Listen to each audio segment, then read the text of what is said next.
Hello, my name is Alan, and today I'm facilitating the second of 3 sessions of my game of Supernatural Conspiracy against the Dark Conspiracy. This game is organised as part of the Gauntlet RPG community's monthly calendar. And if you want to know more about the Gauntlet, please come check out Gauntlet-RPG on any reputable search engine. This is a game about burnt sprites and other vaguely disreputable folk who find themselves confronting in our iteration of this, a vampire conspiracy. Our first session last week led to the capture of a Dr. Markov, of which I'm assuming we'll find out more shortly. Now, I've played with all these players before. They know that we have a tab for lines and veils. We're also playing with the X card. We're playing with an open door, and sometimes stuff happens in the real world. If you need to step away from the table, the virtual table, that's fine. We'd love to have you come back, but if you don't, that's not a problem. And the open door is also there. If this turns out not to be the game that you hoped it was going to be, then God, don't stay here gritting your teeth. And we're also playing with the Gauntlet community's code of conduct, which is just about respectful play. But I know I won't have any problems with that tonight because these are great players. One of our players has had something come up in the real world, so has used the open door to excuse themselves from this session. We're hoping to have them back next time. But without further ado, my pronouns are he, him. So if I could then start. Brandon, say hello, tell us your pronouns, and tell us about Anna Vasilyevna Smith. I cannot say that. You did it, though. Hi, I'm Brandon, he. And I've been having fun with the Gauntlet since about the middle of last year. And my character is Anna Vasilyevna Smith, who is a British citizen of Russian origin. Who worked for MI6 before being betrayed and nearly assassinated, which is what caused her to break out and eventually to join this group. Her speciality was in getting into places she didn't belong and killing people who needed killing. She is often goes by the nickname of Two because her official designation was Minder 2 back when she was in MI6. People didn't use names there very much, and so she still responds to Two. And she is of medium height, slender, moves like a dancer, is generally cheerful, notwithstanding the grim nature of her profession, and has a foul mouth, especially when things get interesting. And has to be the hottest scalp hunter that has ever left MI6. Yeah. Yes. So more's the pity that she, many of the people she interacted with only did so from the other end of a sniper scope, and so they never got to appreciate her attributes, but she preferred it that way. Okay, let's move along to Daniel. Say hello and tell us about Nadine Radke. Hello, yeah, I'm Daniel, he, him. I've been with the Gauntlet for 1 or 2 years. Yeah, Nadine Radke is quite a contrast to Anna. She is a former member of the German Domestic Intelligence Agency, BFV, but she didn't really have close contact to the people she spied on because her specialty is that she's a hacker. So she's been working in the IT department of that agency. But then her husband, who was also an operative there, got killed.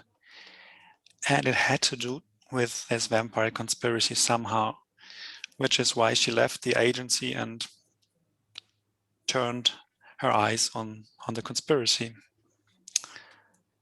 And we may discover more about her life as you will notice behind. We were in London last time. We're in Berlin this week. And then, so moving on, Danielle, say hello and tell us about Matthew Ilyovicki. Yes, I'm Danielle, she, her pronouns. I've been with the Gauntlet. The first session of this game was my first official Gauntlet session, aside from some open gaming. So this, and Matthew is he formerly was a CIA agent, and actually, kind of in contrast to everyone having distance from who they interacted with, he was a provocateur. He was right up there, specialty being blending in, becoming someone else. His facial hair is a very, like, it's that way in that picture, but it changes very, very often. So he is melting in and out of disguises, and American of Romanian origin, and has an uncle who is an Orthodox priest, and that's his family heritage. And he kept running across people who were afraid of very odd sort of things, and his uncle kind of hinted that there were people in his family's past who were against something shady, that possibly with things, and Matthew. So in the research of that, Matthew found the other group members, and decided to join up to fight this, which nobody else seemed to be very aware of in his current line of work. Absolutely. I mean, Vampire Conspiracy, come on. No reasonable espionage agency is going to take that claim seriously. So we are going to open, I think, in Berlin, and flash back a little bit to events. Yes, the Brandenburg Gate is behind me, but I would quite like to know where you're meeting. What's the Berlin safe house? Or, Nadine, are they at your house? Assuming you live in Berlin, which I don't know if that's true. No, Nadine doesn't live in Berlin. I think I established that she lived in Bonn, because the BFW also had its headquarters close to that town. But now we have to go to Berlin. So, but for some reason, I guess we have established a safe house. Of course, there's always a safe house. So let me start by asking you then, Nadine, briefly describe this place. So what does this safe house look like? High class, low class? I think it's a very low class. So it's in one of these old skyscrapers that were built in Eastern Germany in the 60s or 70s. So it's very, very gray. And yeah, but from inside, it's not that bad. It has been renovated, but it's still, it's not the kind of place where upper class people would live. So I'm thinking communist monolithic. Yeah. Yeah. Okay, then, and who is vulnerable nearby? You know, if the conspiracy came after you here, who's at risk? Nadine, sorry. I guess the neighboring families, because everything is so small and cramped, that if they come after us, there's a danger that families living nearby will get hurt as well. Fine. So these families in adjoining apartments. Okay. Let me ask Matthew, what reassures you about this safe house? What makes you feel safe here? I think it's got that reassuring, in this sense, really heavy, brutalist concrete block that is both anonymous and also just feels really impenetrable. Like, if people are shooting at us, like, it's not bulletproof, but it feels like it would take a bit to get through. I like that. Yeah, they were built to last. They may fall down, but they will take an RPG round. So it's secure in that sense to Anna, but why isn't it a perfect safe house from your point of view? It is.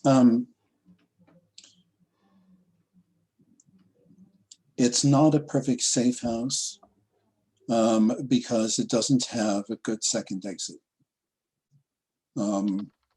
There are ways of getting out, but they are, but it's a little exposed, and it's a little physically risky to use in an emergency. I'm thinking well, are we talking about the balcony and some way down from there, or essentially it's a balcony and then jump into the dumpster is the second way out, and that's not a great. That's that's something that can if you're unlucky, you can get stuck, you can get hurt, and it's not a good exit. That makes perfect sense to me. So we'll open then in this, as Nadine said, it looks brutal and grey, and I think probably a little miserable on the outside, but they have been renovated. This is not a slum, but I think I see you sat around the table, the dining table, the kitchen table in this little apartment, just talking about what Markov has told you, which is the perfect opportunity for us to flash back to whatever you did with Markov, Dr. Markov, after you snatched him from the Scary Monsters nightclub in London last time. Where did you stash him? I'm going to go to Anna, to Minder too, for that, because I have a suspicion that, did you stash him in the London safe house, or was there somewhere else you took him? No, we have a little warehouse space meant for spots like this. It looks like the inside of every other warehouse. So there's, we don't have to worry about the fact that, so we don't have to kill him afterwards.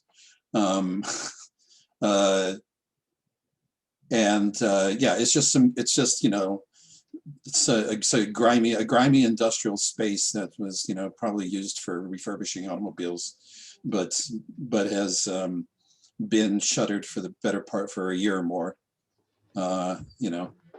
Because this part of the city is a little depressed.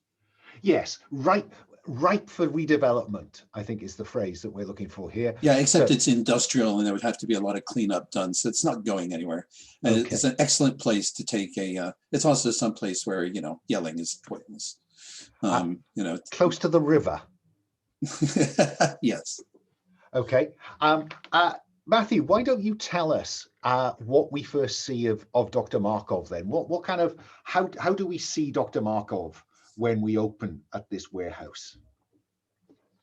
What's he, walking around, sitting down? What's going on?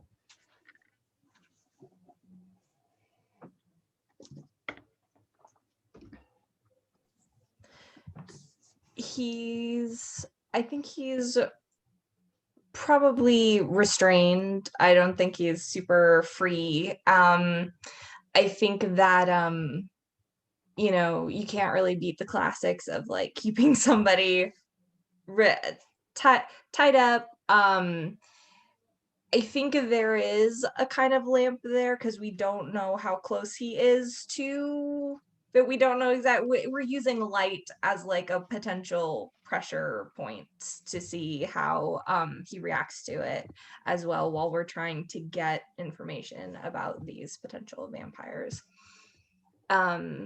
So I think that it's probably a pretty big room. There's probably some like other equipment and various things around. Like it's not just a room for this, but a lot of things that could be creatively used if they needed to be. Oh, yes. So yes, I think what I'm seeing is he's in a metal frame chair. His ankles and his wrists are plastic tied to the arms and legs of the chair, because we know that he can do some peculiar stuff with these fingernails of his, because it had some effect on Two's fine now, but it had a nasty effect when he scratched two. And is his, is Nadine, does he have a sack over his head, or are you relying on the lights to mean that he can't identify you?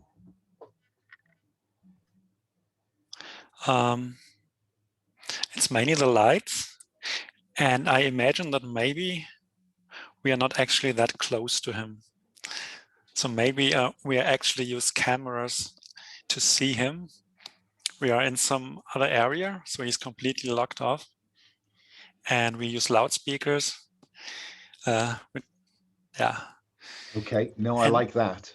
And I'm probably sitting there with my laptop researching information about his family.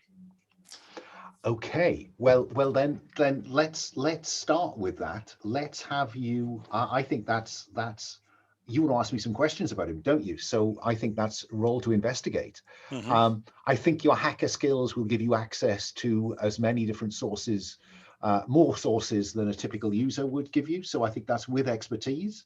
Would you like to include your stress dice? No, not yet. So that would be. So that's the center dice, the kind of gray-white one, and the orange dice at the top. Yeah. A six. A six. How great is that? So on a six, you get to ask me two questions. The basic information, and this may be what freaks you, is that you can't find any family. Okay. And apart from, we discovered last time that he's had somebody called Dr. Markov, who looks like him, has had a series of short-term posts in a number of European universities studying blood, but not a great deal. And behind that, I think you discover that is mostly a cover, which is why I'm going to come back to you to roll for stress in a bit. But that's the basic information. And there are two specific questions that you want to ask me about his background. How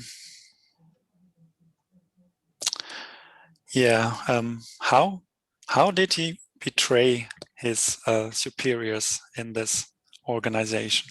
Okay, I think that what you discover is a line of credit. You follow the money. You follow the money from the club, which was acting as a front, or had a charitable arrangement with a homelessness charity, if you remember. And I think what you discover is that not everyone who was going missing was being transported to Berlin. It looks like he's doing something on the side with these homeless people. Certainly some of them, you are convinced, end up in the back of a container, head into Berlin, but not all of them. Does that seem like a reasonable answer for what he's playing? He's not playing entirely straight? Yeah. Okay. Is there anything else you want to ask at this point? Yeah. What obvious illegal activity can I identify him doing on some video camera, some surveillance camera? I don't know if you've got surveillance coverage, but I think you have enough. I'm sure that when Victoria went back in to get Minder 2, to get Anna, who dropped unconscious by the time, when she went back into the club, I'm sure she snatched up some files or some papers. And what you've got is enough paperwork to demonstrate that this homelessness charity has been involved with all of those missing homeless people that you started with last time. Cool. Yeah. So I think we have enough material to threaten to go to the authorities and to his superiors. That's nice. Okay. So, two, what about you? What approach are you taking to Dr. Markov at this point?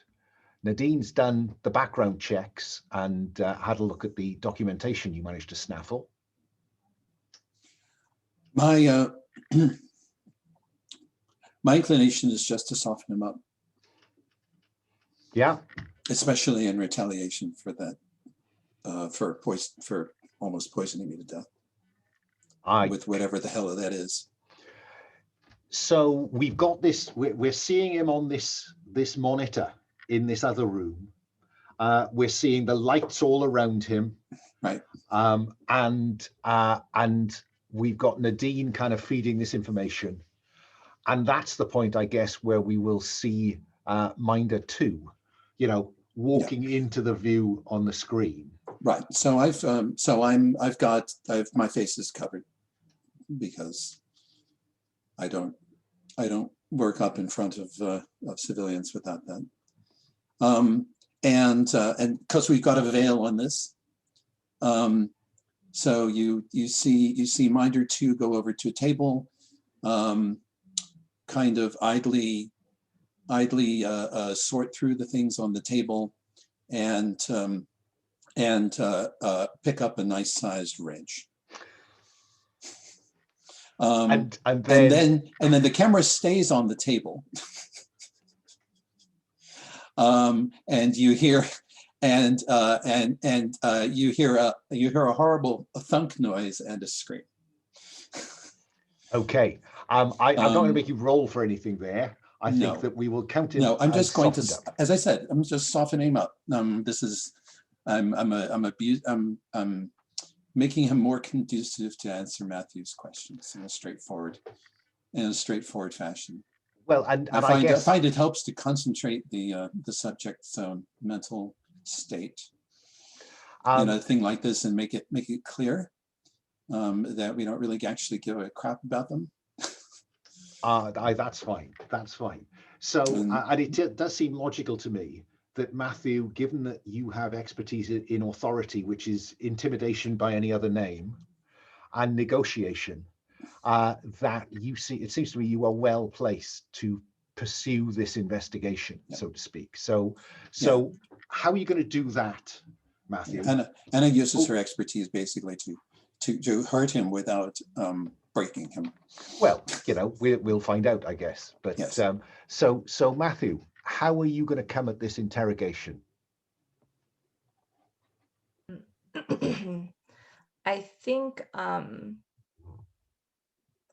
he'll show up. I think he'll walk into the room, nodding it to like, good job.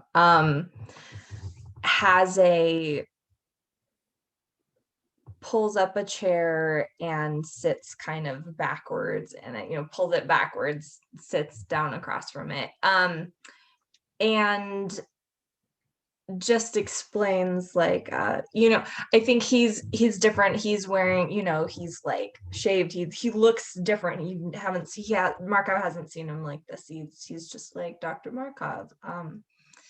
We've heard some very interesting information about you, and we have some more questions. And I think you would gesture for like at wherever Nadine is in the back, or like I assume we have speakers so that she could relay some of this information to know that we have some incriminating things that that not only they would like to hear, but maybe your superiors, but what we would like to know. I think what Matthew would like to know is to know a little bit more about why like Peter Blake had those interesting bites on his neck, and like how Markov helped make that happen, or any information he has about that as well.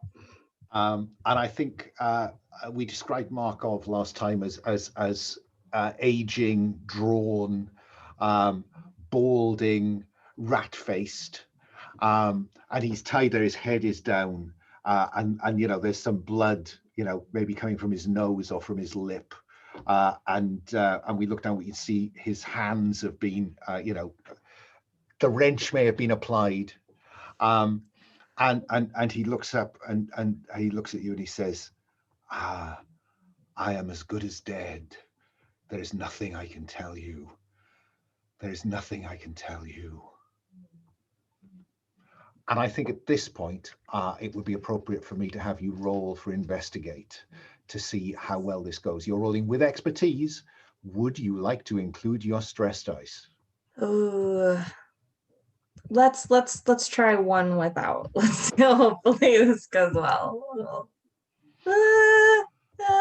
That's in the middle. No Yeah. particular benefit, no particular loss. The basic information is that he is clearly very frightened of whoever is above him in the conspiracy. Yeah. Mhm. But you can ask me a question to which I cannot lie. So which of the bits of things you'd like to know is most important to you? So to clarify, we have information on what he's been doing, but we don't know who exactly or where the person above him is. You could pursue the Peter Blake and the bites, or I guess you could pursue something else. I don't know, but Yeah. if you tell me where you go, I'll be as honest as I can with you. Okay. I think that I would want to know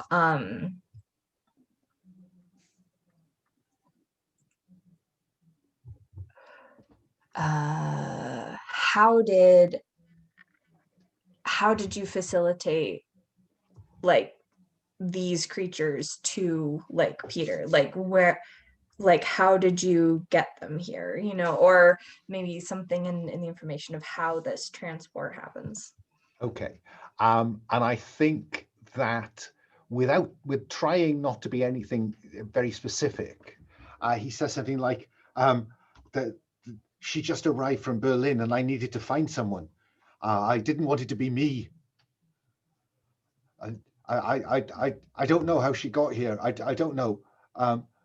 But she came to check on the operation, and that I've not been entirely honest, and I just wanted to pacify her, and so I put Blake in her way. Mm. I think he knows. Is there a way that we could like offer him an out of this, like in a like if he wants to join the resistance? I don't know if how much we know about vampires, if there's a point at which you're poisoned. I mean, I think the tricky bit is that you don't know a lot about the conspiracy at this point in the proceedings. You are kind of pulling on the thread. Yeah. I think that if you were to offer him his life, we know that he's self-interested because he was doing some stuff on the side. If you were to offer him his life, I think, and a head start, you might get another answer out of him. Okay. I think I might up the level of success by one. We need to be able to find his superior or find something that leads to them. I mean, remember that you will have an opportunity to do some investigation in Berlin. You know that they are in Berlin, or the conspiracy, the next link in the conspiracy he knows about is to Berlin. Then we need a place to investigate that if we didn't have a person. Yeah, I was gonna say I could ask the name of who the she is, and we could look for that, or I could look for a place. He simply called her mistress. Oh, okay. All right. He simply called her mistress. Mistress, got it. So yeah, I think Matthew would look at Anna and kind of be like, is this to see like she's free to step in if she wants to say, no, we're not letting this person get a head start. But I think I'm assuming you're all on comms. Yeah. So Anna can be talking in your ear. Mm-hmm. We need to have a place we can stake out, or someone known that we can follow. Because we can't, Berlin, Berlin's too big. And we don't know who we're dealing with. Ideally, so if there is a place where they meet, a place where they ditch bodies when they're done with them, something that we can stake out. Well, let me mechanically. Would the three of you like to agree which of the available leads? If you go to the tab marked Operation 2, you'll see that you can, again, now you can select some leads. You can select one of those leads for nothing. That is just what you will end up. The sum of Markov's interrogation will be that. Then you can spend intel and do some investigation in Berlin to find out some more stuff. So which of those options appeals to you? They're planning something at a certain time or place. Stop it or neutralize any resulting consequences. I used something mysterious last time for the missing homeless people. Someone or something is in danger from the conspiracy. Determine the nature of the conspiracy threat and save them or it.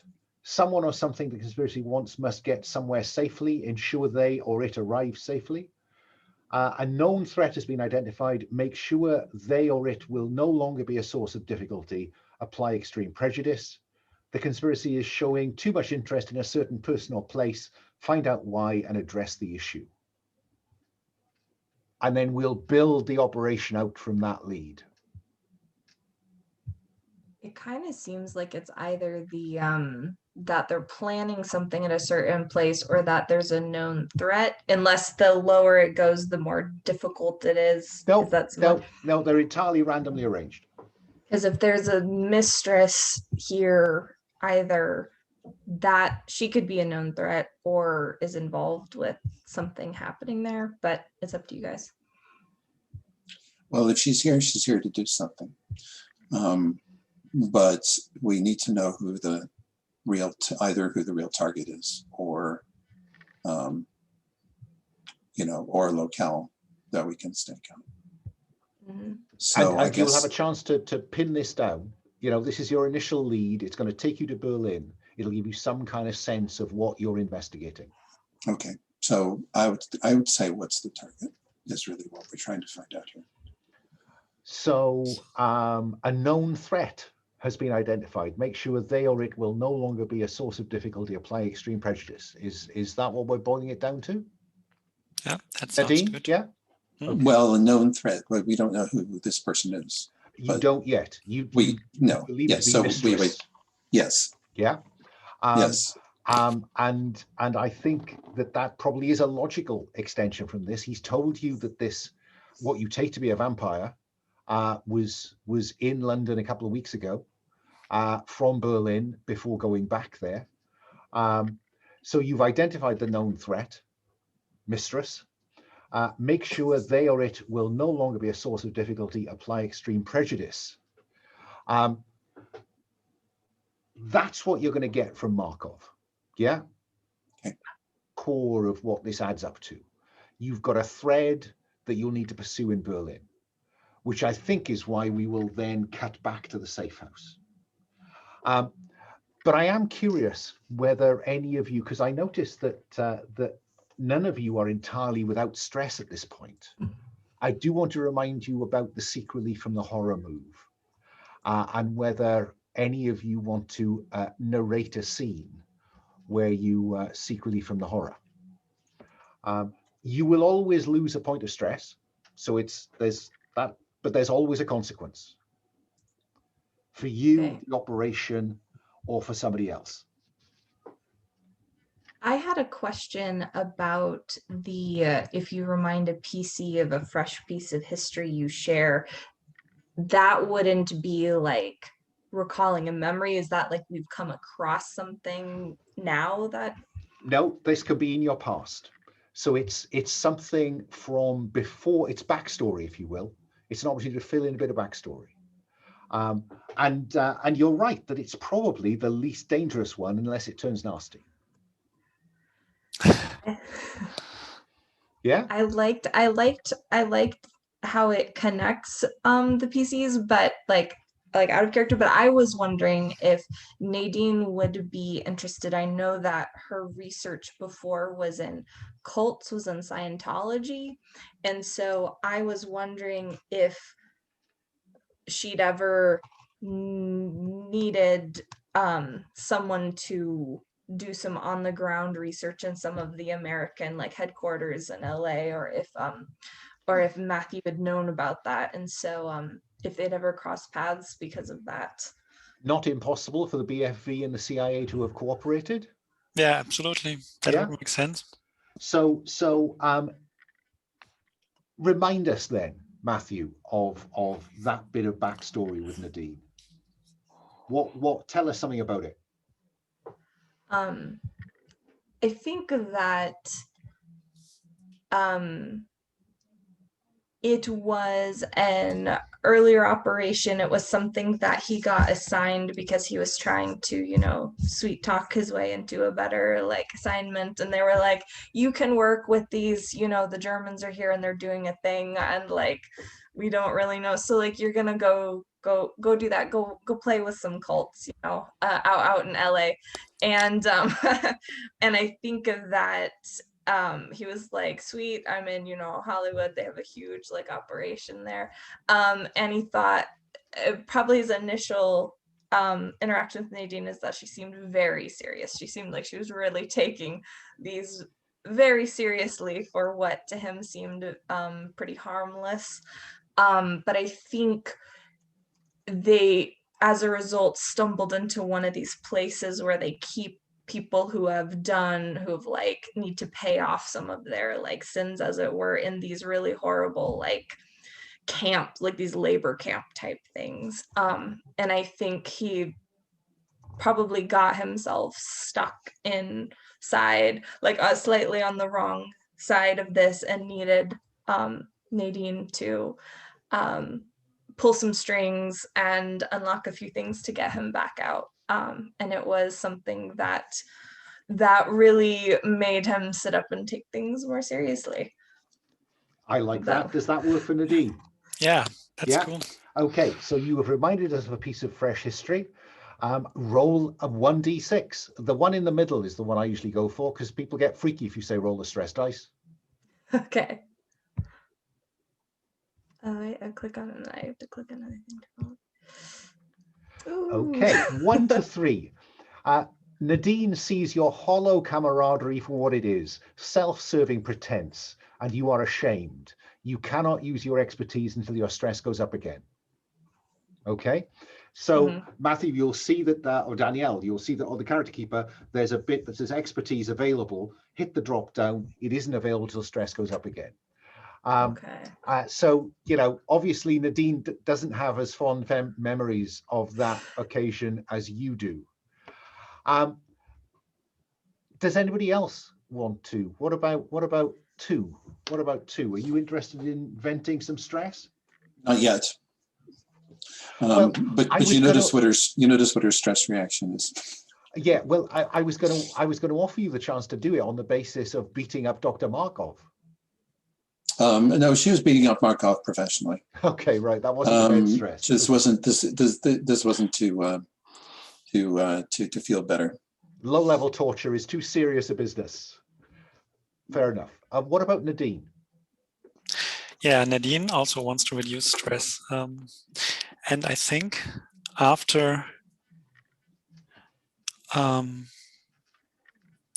being disgusted with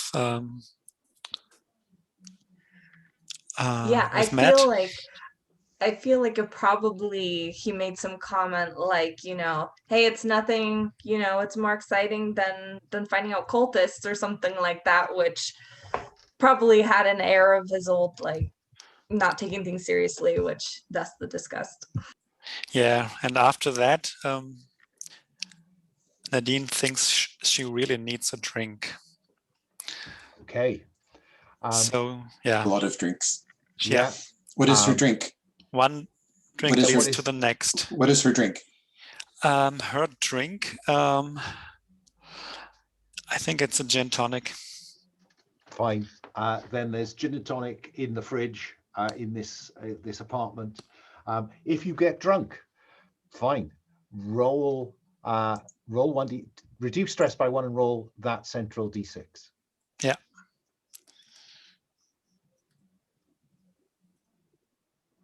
It's a 2. 2. 1 to 3. You're a nasty drunk and you're ashamed of yourself. You cannot use expertise until stress goes up again. Okay. So this is all going terribly well. Yes. But at least you didn't hit anybody. Yeah. Well, she's a nasty drunk. Maybe she did. Okay. So I think that then we are left with Minder. You're going to be left to dispose of Markov. Markov, you've milked Markov dry. He just wants to do what Matthew said he could do, which is to walk away. You know, you will never hear from him again. He will go deep underground. Everything will be fine. So I think it's appropriate that we discover what actually happens to Dr. Markov. What do you think, Anna? Did we make a group decision on this? I mean, Matthew negotiated the departure. Yeah, I think he was just like, we can get you a head start, and that's all we can guarantee you. I think that's probably what he said. The implied assumption is we wouldn't kill him, but that we were going to give him a head start.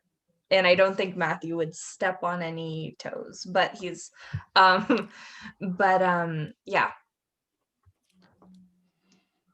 What about Nadine? Does Nadine weigh in on, is Nadine expecting this to go as planned, or are you leaving this to Anna?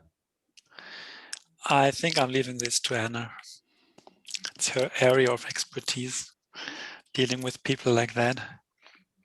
So what's the last we see of you and Dr. Markov before we cut back to the flashback ends, we go back to Berlin?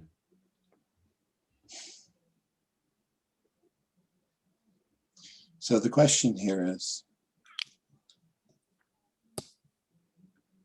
what's going to cause the right kind of ripples in his contacts?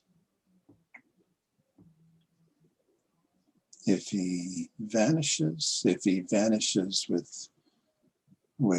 a splash, or if he's found dead. Like, do we want to be known by the conspiracy if he just vanishes? We don't want to be known. Yeah. We do want them to make moves if they're going to do that. But I don't know how important is their likelihood of doing that. Tough decision.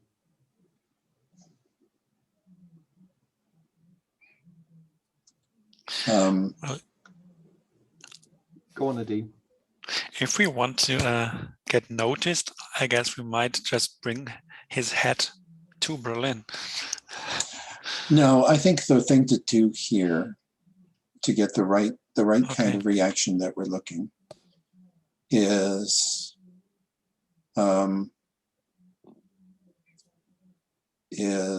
right. I'm going to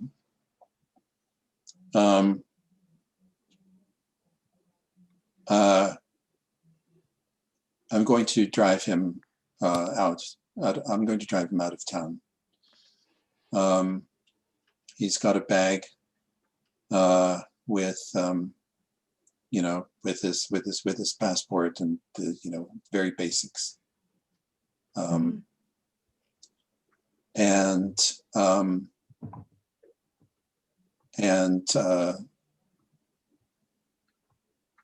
I tell him, if I were you, I would run. If you do anything else, you're not likely to make it. Fine. And Fine. then the moment he's out, I tell Nadine to dox him. Publish his information to the authorities. Yeah, let's do that. That Okay. That's because I want him running. Fine. And Doesn't have enough peace to start telling anybody anything. he doesn't have time to cook anything. But on the other hand, the people involved will react to what they see as a breach. Okay. But it doesn't trace back to us or people like us. Okay. No, I think that's great, because that gives me the perfect opportunity for a cutscene where I think we will cut to a very glossy apartment overlooking the Brandenburg Gate, and there is someone looking out through these kind of floor-to-ceiling windows over Berlin. How do we know this person, Nadine, is powerful? As the camera pans across this room to catch this silhouette, what tells us that this is a powerful individual, apart from the apartment? Well, as the camera shows the area around this apartment, we see that it's actually pretty much neighboring the US Embassy, which is very, very protected. I don't think a lot of people could actually live there. Yeah, that works for me. And Matthew, what tells you that this person is dangerous?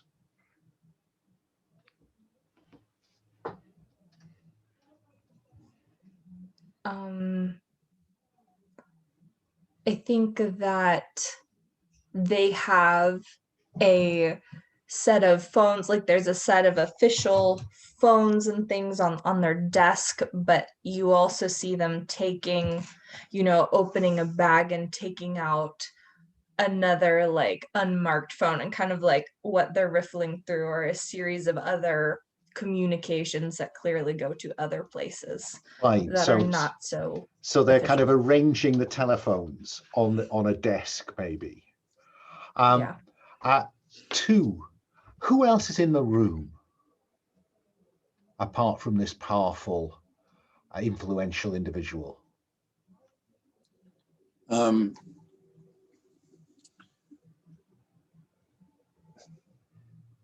There is someone else who could be mistaken for a spouse, boyfriend, girlfriend,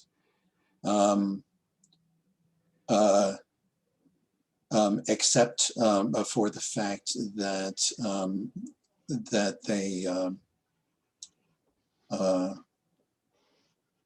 they have a very professional firearm.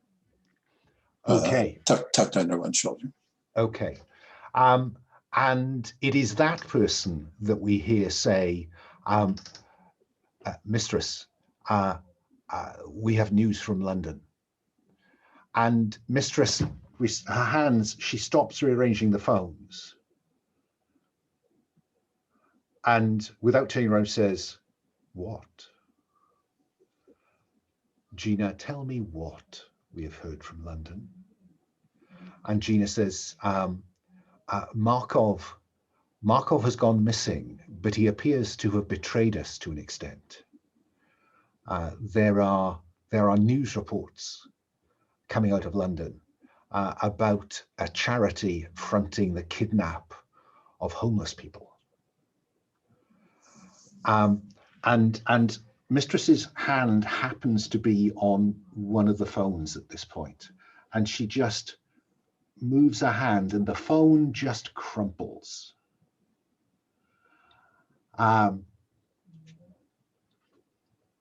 Then we will have to advance the program, Gina, won't we? She drops the phone. So I think at this point, what I'm prepared to do is if you go to the threats tab, we'll put Mistress on the board, and I'm going to tell you that Mistress has great strength. Yeah. We don't know much about Gina apart from the fact that she's well armed. I'm going to suggest we take our first break at that point, because that seems to me to be the perfect opportunity for a commercial break. It is, shall we be back on the hour? Is that long enough? Sounds good. Okay, I'll see you on the hour. See ya. Okay, we're back from our break. So to summarize then, you have a lead that suggests that homeless people are being transported from London to Berlin. And you have someone or something, all you know so far is Mistress, who appears to be deeply involved in this. And so your lead is this is a threat. Can you take the threat out? But as you've been saying, you need some more flesh on those bones. So each of you has an investigative scene now to pursue this lead and to try to work out where the target is, what the target is, and what the opposition might look like. Yeah? So let me start with Anna. Anna, how are you going to investigate what you know so far to try and build up a picture of where this op is going to happen?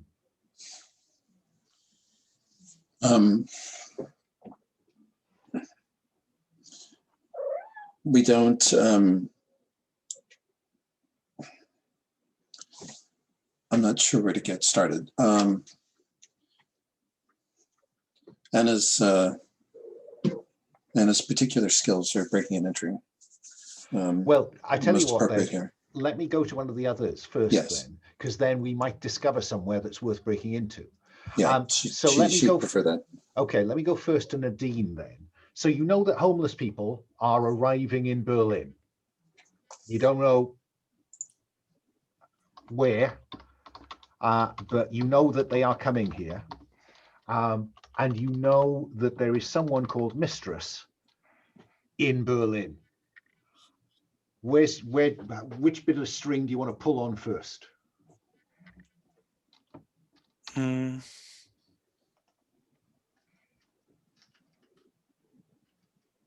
Looks like we can aim for a closer location, I guess. Yeah. I mean, Mistress, searching for Mistress in Berlin is going to throw up too many entries. Yeah. So I have a suspicion maybe that the starting point might be, how could you work out where these homeless people are arriving? That might allow you to begin to refine where your target is. So Nadine, how are you going to come at that? I guess I'll ask around on the streets. By all means. So go to the streets, and you are interested in asking who?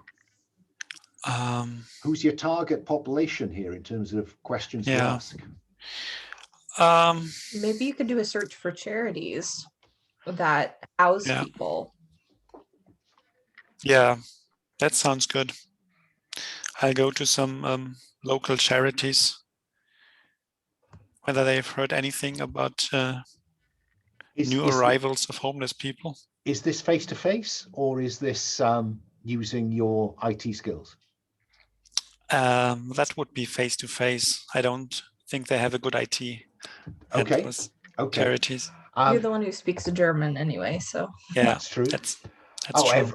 Everyone speaks everything. Yes. Your international folk of mystery. You all speak a number of foreign languages as required. So Nadine, it's kind of mute because you can't use your expertise at the moment. You're still slightly hungover. And how does the audience know that Nadine is hungover? That she's again gone to the bottle?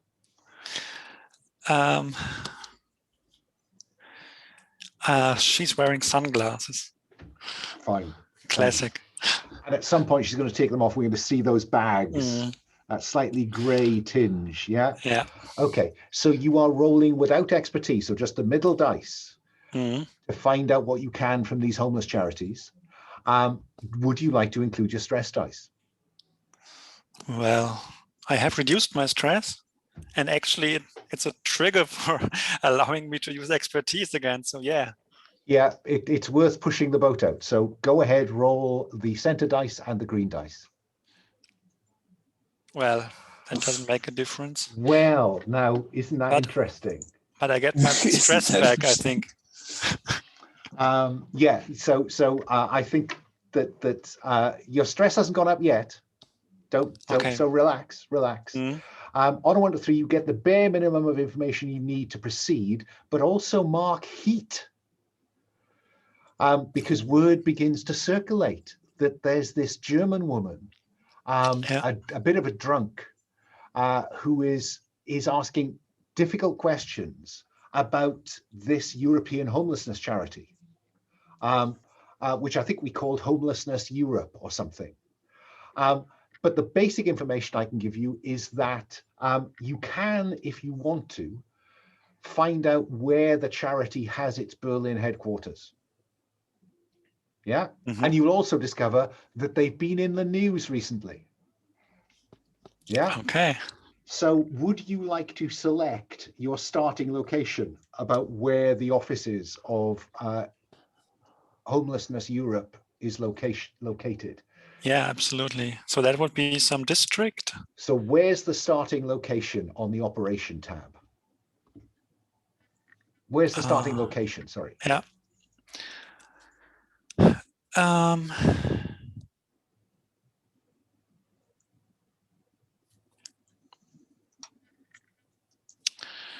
Okay, what are you all interested in?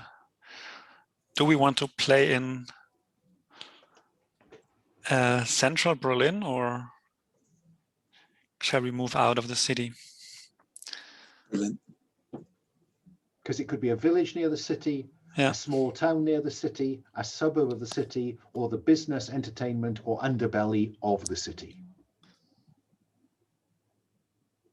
I feel like these kind of places are usually pretty urban, but a small town near the city also works, like especially if it's offices or headquarters. It could be headquartered outside, or we could just go straight to the underbelly, whichever one you're leaning toward. But I think Suburbs are also yeah, at play, of suburb course. makes sense. Okay, so it's in a suburb of the city. Don't test me on German suburbs, but it's in a suburb of Berlin. Okay, and that's all you get, apart from the fact that people now know that you are asking questions, which means that heat has gone up. So at this point, the conspiracy has been suspicious. It always is. But now for the first time, it's alarmed. It knows someone is asking difficult questions, perhaps prompted or linked to the release of this information in London. Okay, let's go to Matthew.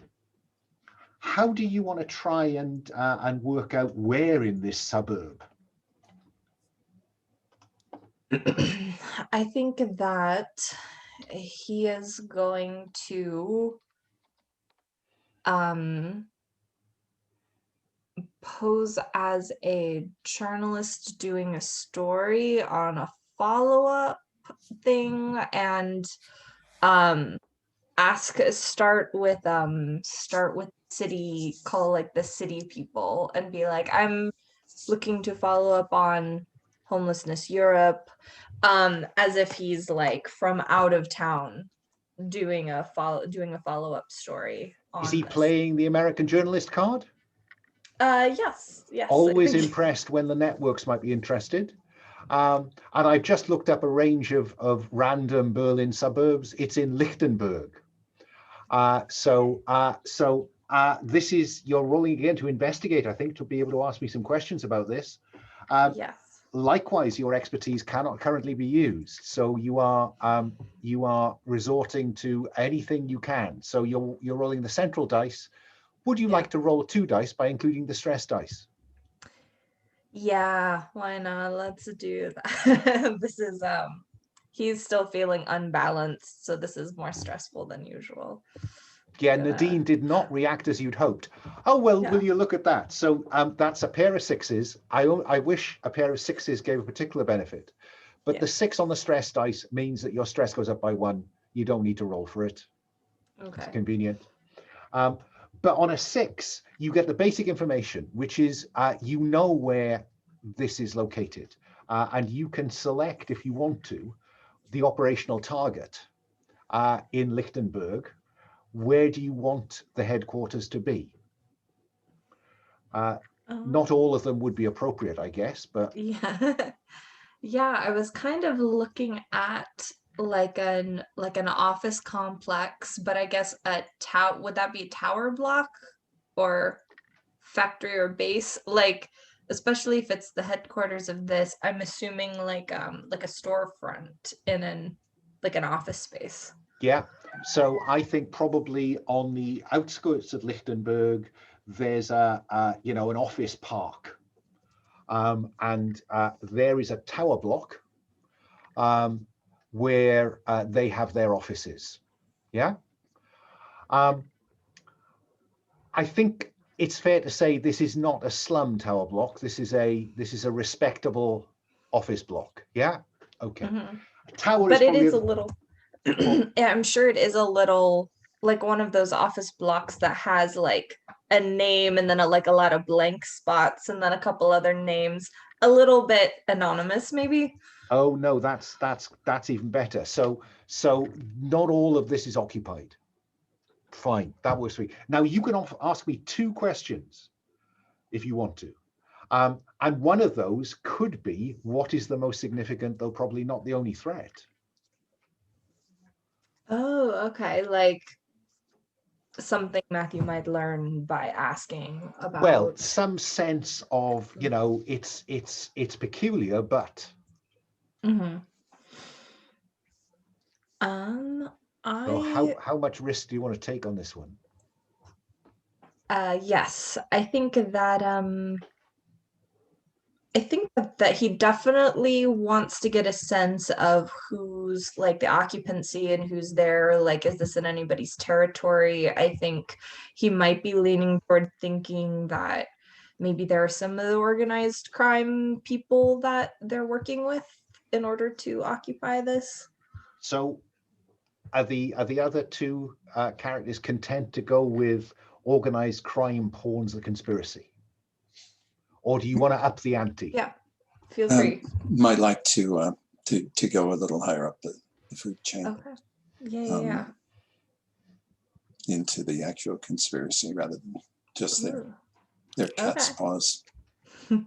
So you know, how far do you want to go then? Would that be like the freaks? Because I think we did pseudoscientists and occultists. Yes, you did. Yeah. So we think there might actually be, this is where some of the monsters, as it were, there are suspicious. Yeah, there's suspicious stuff here. There's when you make some inquiries, you get the details, and maybe you stake it out, Matthew. Maybe you have a look, you know, and there's a surprising amount of coming and going at night.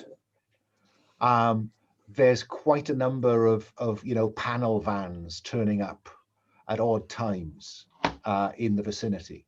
So yeah, select freaks such as thralls, ghouls, or zombies. Yeah. So that's the most significant, though maybe not the only threat. Okay. Would this be where I would use any intel to get other stuff, or is that next time? You've still got a question left. I've still got a question. Yes. I think he's going to want to probe under the guise of like, you know, we're looking for connections to places. Like, I think he's gonna want to know what their what this charity's connection is to influential people in the city, or who might be some of its most interested patrons, things like that. Yes, and I can tell you that Gunther Meyer is a significant sponsor of the charity. And Gunther is he's an influential individual. And I won't tell you any more about him until we explore this a bit further. So what are we thinking then, 2? What are you interested in? How are you interested in gathering some more? Oh, you rolled a 6. Mark intel. Okay. You got to there's mark some everything. there's some undefined intelligence that we can spend later on. So 2, what are you thinking in terms of how you can investigate the lead given where it's got to so far? So this is something where there is an ongoing, there's ongoing operations. So what I want to do is I want to get in and I want to plant bugs. Okay. Because this is something where we need to gather, going in and, photographing a few files or something like that, unless I get incredibly lucky, is not going to find us the information that we need. Okay. And so I'm going to go in there and plant intrusion methods that especially ones that then Nadine can capitalize on. So something that can give her an internal computer tap, ideally, Okay. be able to hack from inside. Okay. That works for me. I've been schooled. I'm not an expert in routers and stuff like that, but I know which plug you attach the gadget to in order to allow someone to attack a router from the inside and things like that. Yeah, I'm seeing a scene when Nadine says, and I know it's small, but it works. You just need to plug this, and it's a slot that's kind of this shape. Okay. Yeah. So actually go buy a bunch of the routers, and it's like, because I don't want to be fumbling with it at the time. So it's like, okay, they could have one of these, they could have one of these, they could have one of these. If it's this, you plug it in here. If it's this, you plug it in here, and it's this, you plug it in here. And I practice. Okay, now that sounds like we just defined our safe house benefit as a load of hacking gear. Yeah. So Sure. I'm going to select, unless you tell me not to, I'm going to select tech toys, drones, surveillance stuff, all that kind of stuff. So yeah, let's see how this trip to the offices go. Are you going in the front door and bluffing, or are you going down the outside at night, or what do we see to? No, I want to get, this is a place where not all of the units are in use. So I want to go into an empty, I first want to go into an empty office, and I'm going to want to penetrate from there. Go get, go through a find a connecting door. Also,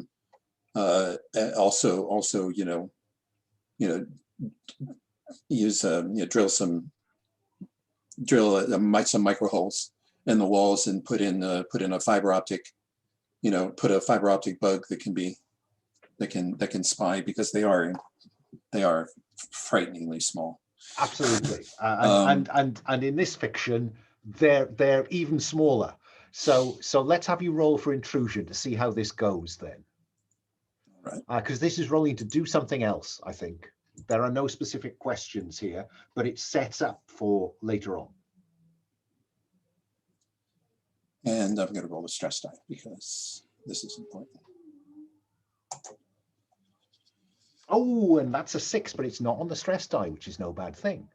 So yeah, this goes so smoothly. This is down off the roof, to a window. The window opens easily. You're inside. We see you setting up, your tiny little cameras pinhole cameras going through the wall. We're seeing bugs. You're in the ceiling space above the charity offices. Just putting bugs in their light fittings. It's perfect. And what benefit, apart from it goes beautifully, what benefit do you want to have that you could call on later on? Or do you want to call on it later on when it matters? With regards to the space, or with regards to gathering the information? What could be there when it matters later on? Or do you want to define that? You can just make a note that you've got a benefit to call on when you're in those offices. I'll do that. I like that idea. Okay. So that went perfectly. There is one thing that freaks you somewhat, and that is when you are getting out. when you're going back down the outside of the building, one of these black panel vans is arriving at the basement garage. And, you know, I guess we see you all in black, flat against the wall as this thing sweeps past you. Nobody notices you. But you can hear something moving about in the back of that van. And then something hits the side of the van really hard. And it's almost like you can see a bulge appear in the panel. There is something in there, or some things in there, that are not entirely happy to be in there. And they're strong as hell. Yeah? Yeah. Is that okay? Good. Okay. Roll for stress, because that's a bit freaky. Okay, and that's just, we're just rolling the center die. Just roll the green dice die. And hope that it's not a 3 or more.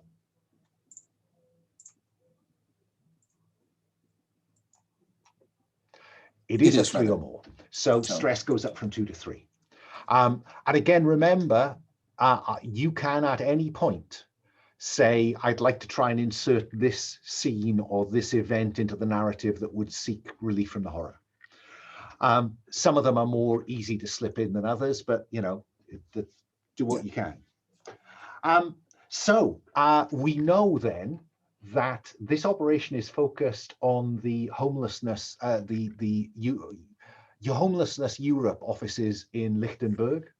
And we know that that 2 has done a number on the offices. And there are, you know, they've got most of this floor of this this 3rd floor or 6th floor, 2. What do you want? This strikes me as a 3rd floor kind of. Fine. So there are the 3rd floor offices, and you've got surveillance, you've got access to computers. You know, the 2 has attached the necessary widget to the right piece of cabling. All of that has gone very smoothly. Is there anything you want to do before I ask you what the objective of your operation is going to be? Is there anything? I mean, I'm wondering if there's anything Nadine wants to do, because 2's kind of set her up.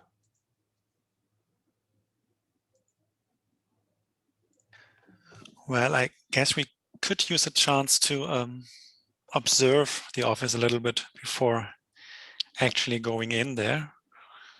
So I guess that's what I'm doing. And I think that's a combination of tradecraft and using all these digital toys that 2 has installed for you. Yeah. So you know, if your expertise was available, it would absolutely be on the money, but it's not. So so you're rolling the central dice, unless you want to include your stress dice. I'll use my stress. Go for it.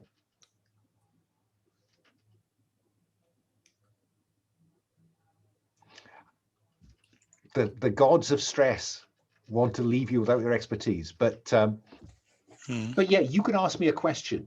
I will tell you that it looks like an ordinary office. It looks and sounds. The IT traffic is fairly routine. You're you know, skimming emails as they come through your laptop. They're all very ordinary. But you can ask me a question.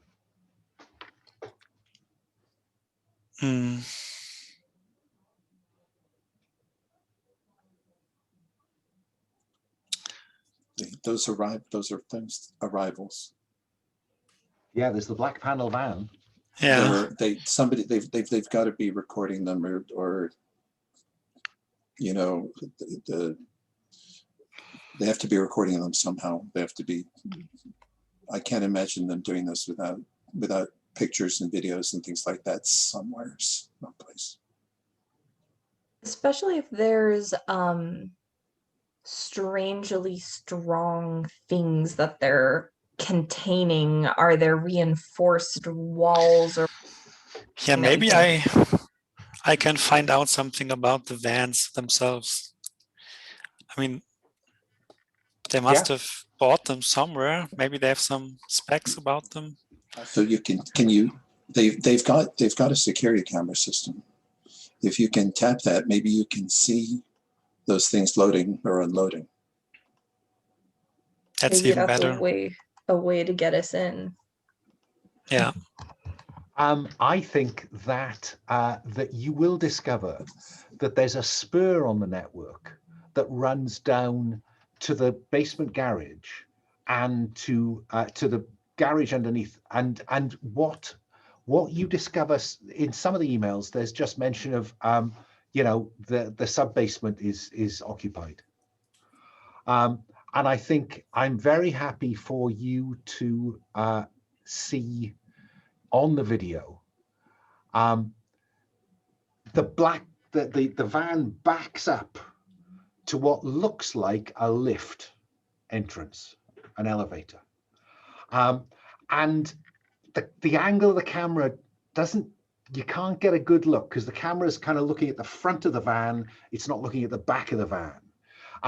But you see three very burly minders get out, and they've got cattle prods.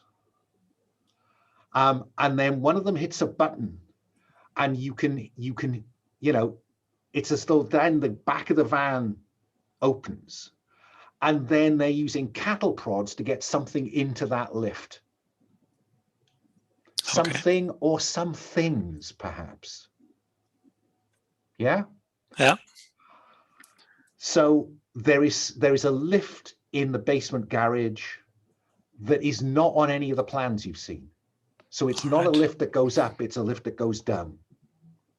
And there is something in that sub-basement that is worrying enough to these guys for them to be using cattle prods to control it. Okay? Mm-hmm. Cool. There's your setup. So I'm just going to add to the details here. Something strong that needs controlling in the sub basement. Yeah, that's our setup done. The question now is, how do you want to spend any intel you have? If you look at the cycle of play, then you've got options here. You can spend intel to add more detail to the objective. So you could define obstacles, or you could spend it on research into what could these things be. So if we do that, is that a way that we could use that for everybody as well? Because I know sometimes. Yeah. You whoever spends it, it becomes known to the team. Yeah. So just to illustrate, then you could spend this to, if we go to our threats tab, we now know, as well as mistress, we have something in the basement, ... Based on what you've seen so far, I'm going to tell you that this appears to have great strength. Yeah. Now you can spend your intel to tell me something else you've seen, either in terms of one of the things that it was compelled by, one of the things that you saw it deterred by, or a vulnerability. But you have to work your way along. You have to have some compulsions before you can get a deterrent. You have to have something else before you can get a vulnerability. And then we might work out what it is. So that's an option. What do you think? I would definitely like to spend at least a point of intel on seeing what they were being compelled with, if that is the first on the line. I think that what you get when you look again at that video that Nadine was able to lift from the basement from the night before, you will see that when the van drove away, a human leg was left on the floor. The guys got out of the van, went and collected it, threw it in the back of the van. Yeah. So I'm going to tell you that this appears to be compelled to eat human flesh. I've added addicted to human flesh. Yeah. Exciting. Is there anything else you want to try to know about this? Or does somebody else want to spend some intel? I definitely want to do it again, but if anybody has something that they want to do, like if Well, Anna let's run has round. anything. Let's Yeah. go from Matthew to Anna. What does number 2 want to do?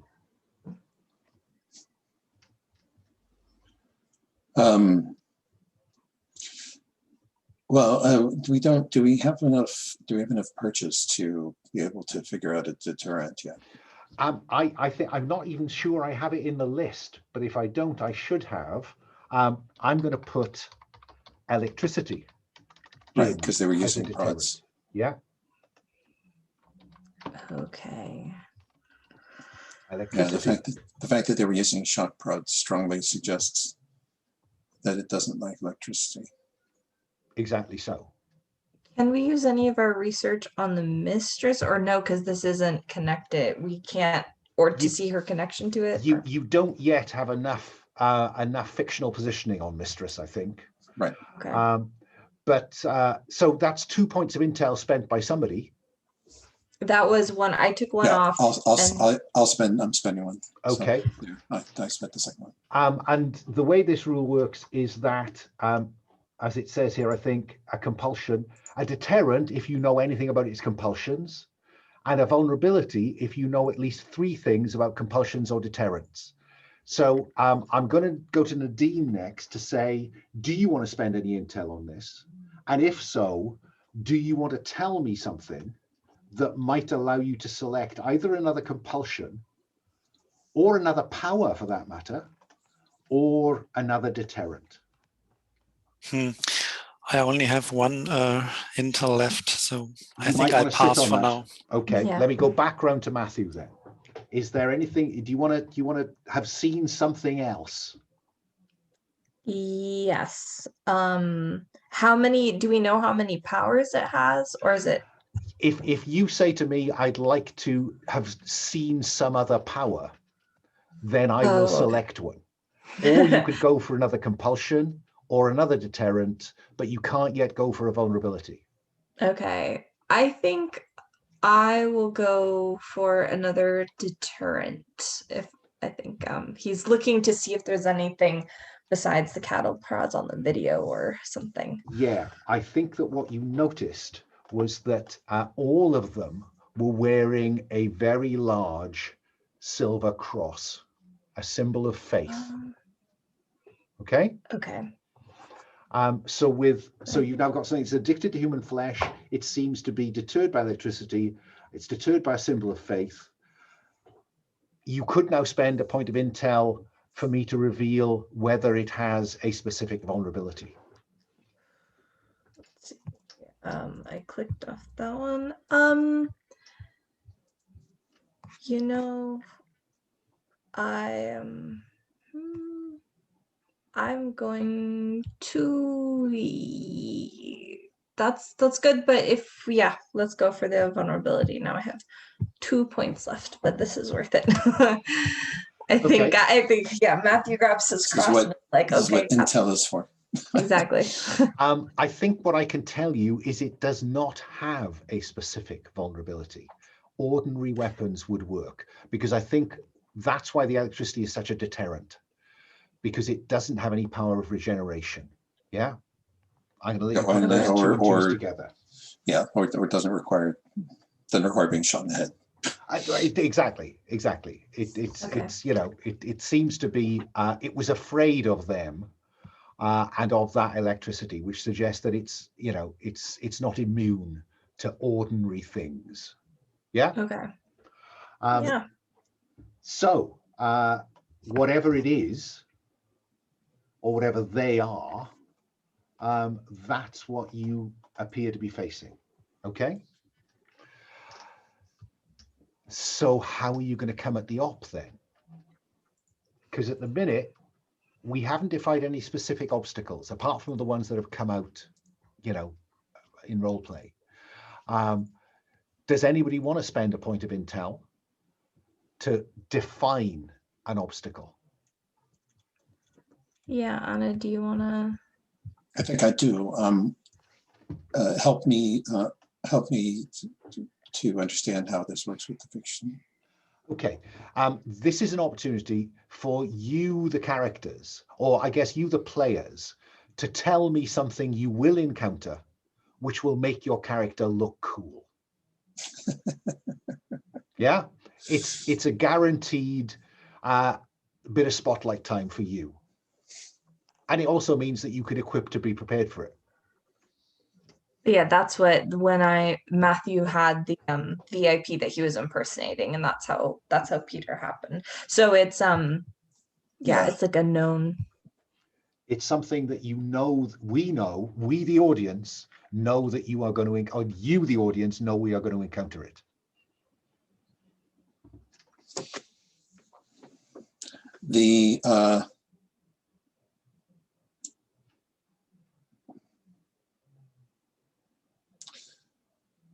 I'm trying to think. So, I mean, this boils down to what do we think we're trying. Part of this comes back to what do we think we're trying to do here. Well, that's a fair point. They have brought in, so they are bringing in monsters, whether they are finding the monsters or making the monsters. They are trafficking in creatures, which are not entirely independent agents, clearly, because they're having to be coerced. So they maybe have, for all we know, they're of animalistic intelligence, or they're not very intelligent. And we don't know why. Yes. And most importantly, we don't know how to hurt them best.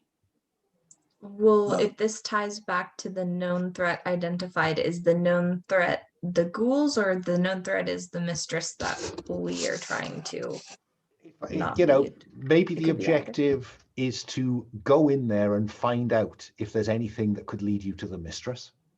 I think that's what it is.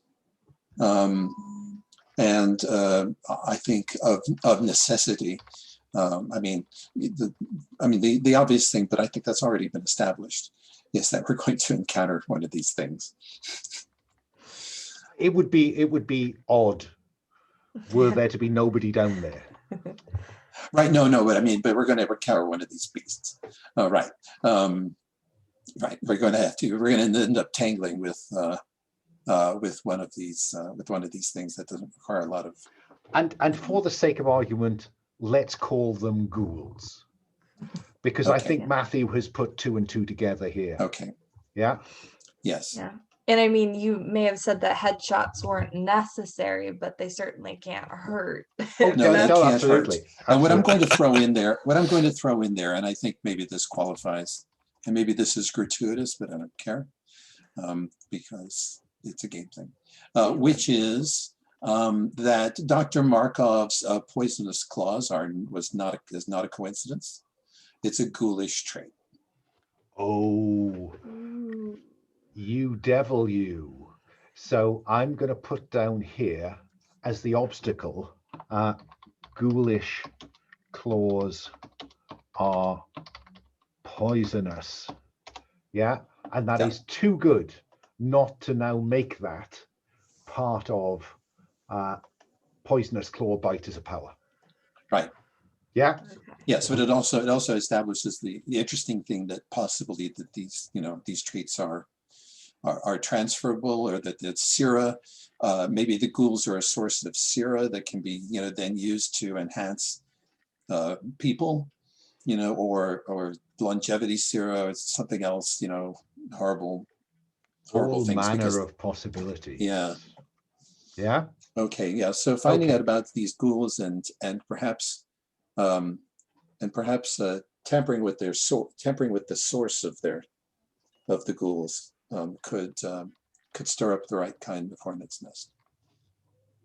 So what I put down as an objective is obtain information that will lead to mistress, and/or find out more about what is going on, ... Yeah? Because I think at the end we should be able to answer yes or no to that. That's very straightforward. So, Right. okay. So how are you going to do it then? We're Because going to have to. you know everything you're going to find out now. We're going to have to break into the basement lab So, during the time that they've got one of those things in there. well, they're in there now, according so, to all your right. information. So we're going to have to we're going to have to do a raid on the place. Okay. Now, if we're going to get operational, then can I ask you to just tell me whether you're going to come at this with light, medium, or heavy load?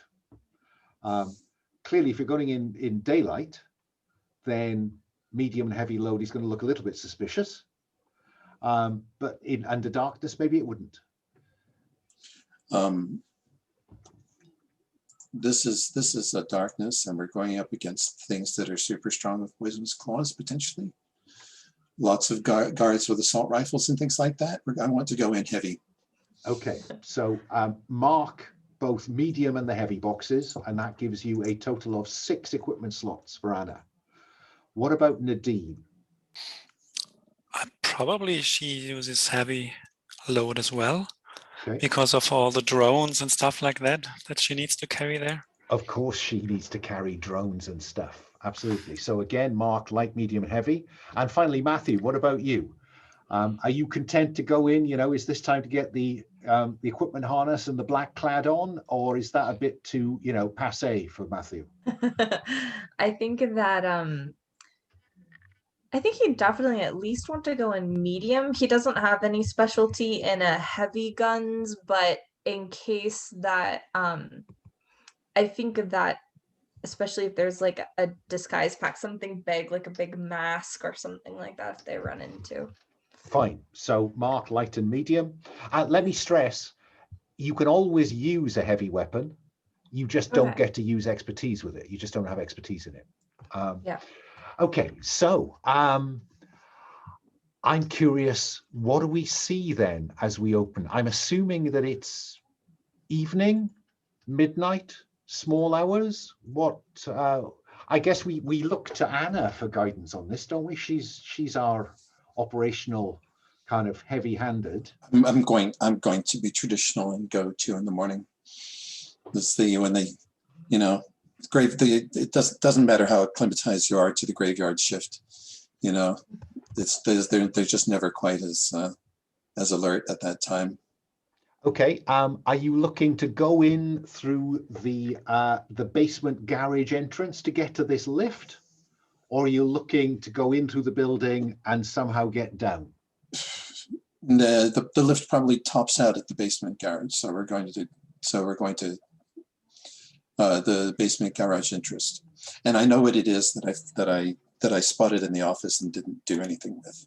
Oh, well, you can tell me now, or you can surprise me later. I'll surprise you later. Okay. I'm now just thinking I have just handed a player a hard move. It's an easy surprise.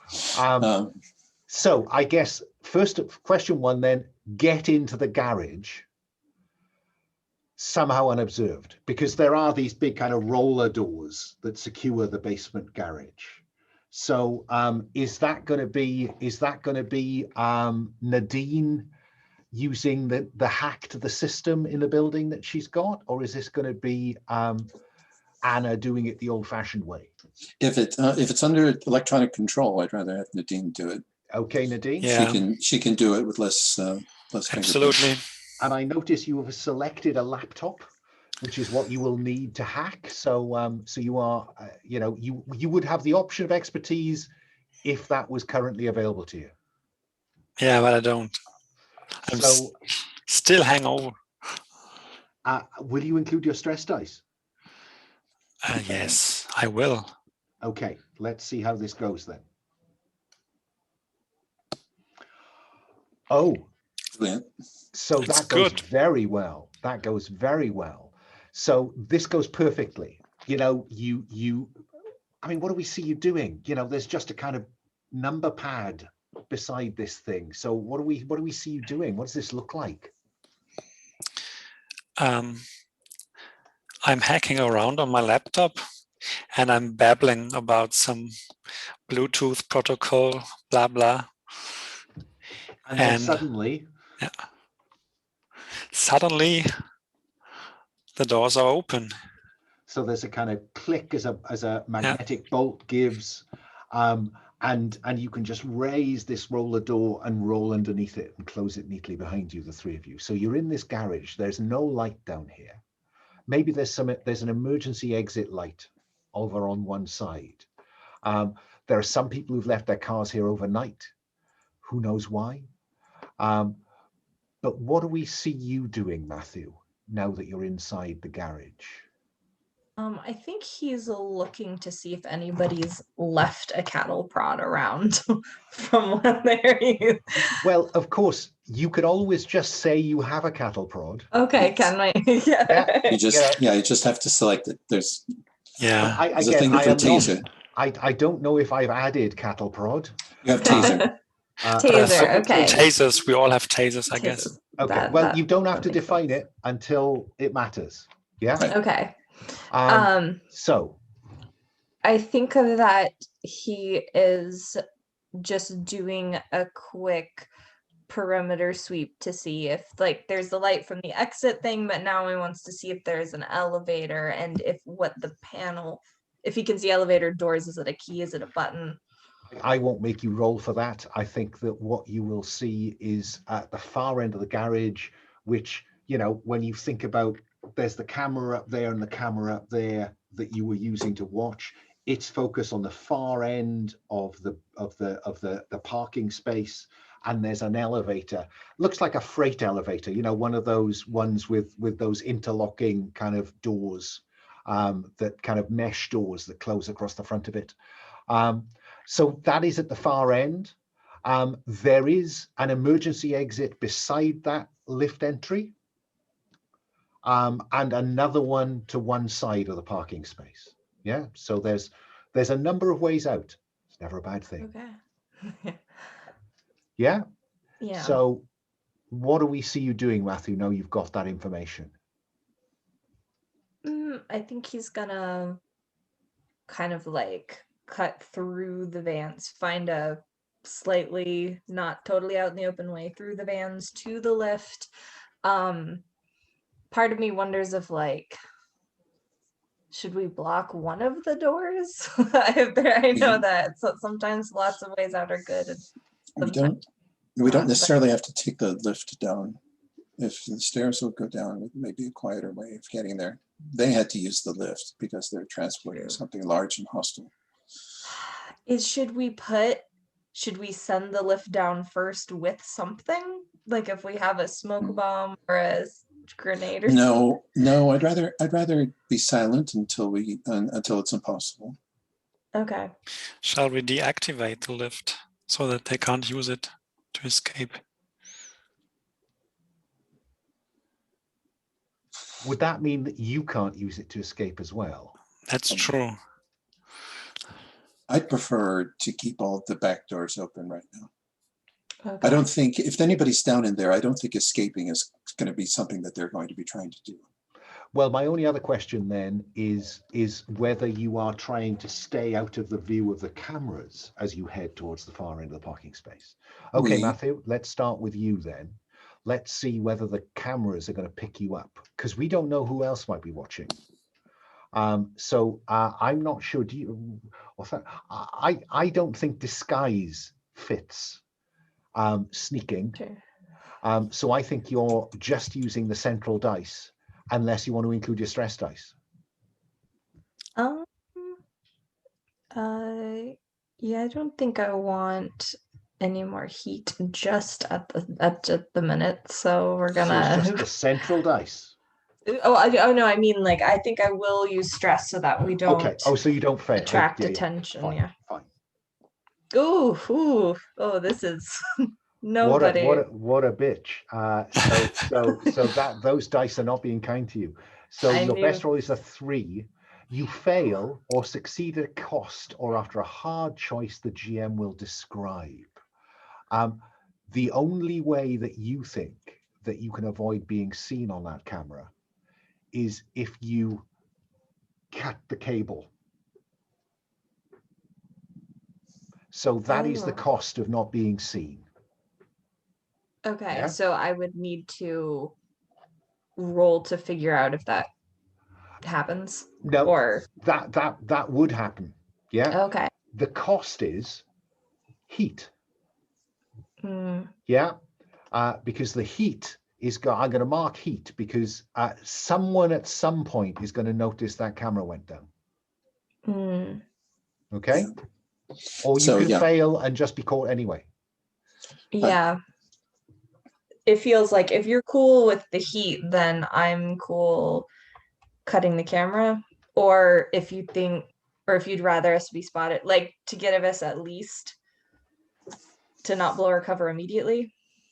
Because the nice thing about cutting the cable is that none of you will then have to make the roll to get to the lift or to the other side of the parking garage. Right.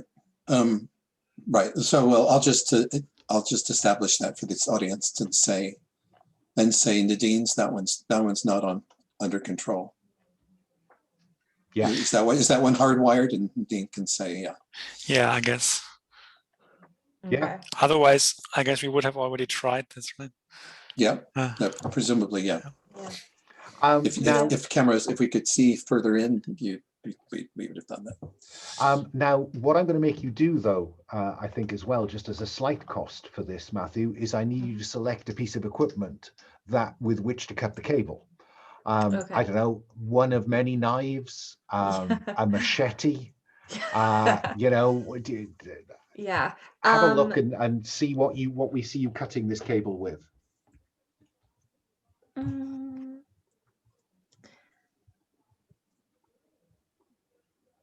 There's a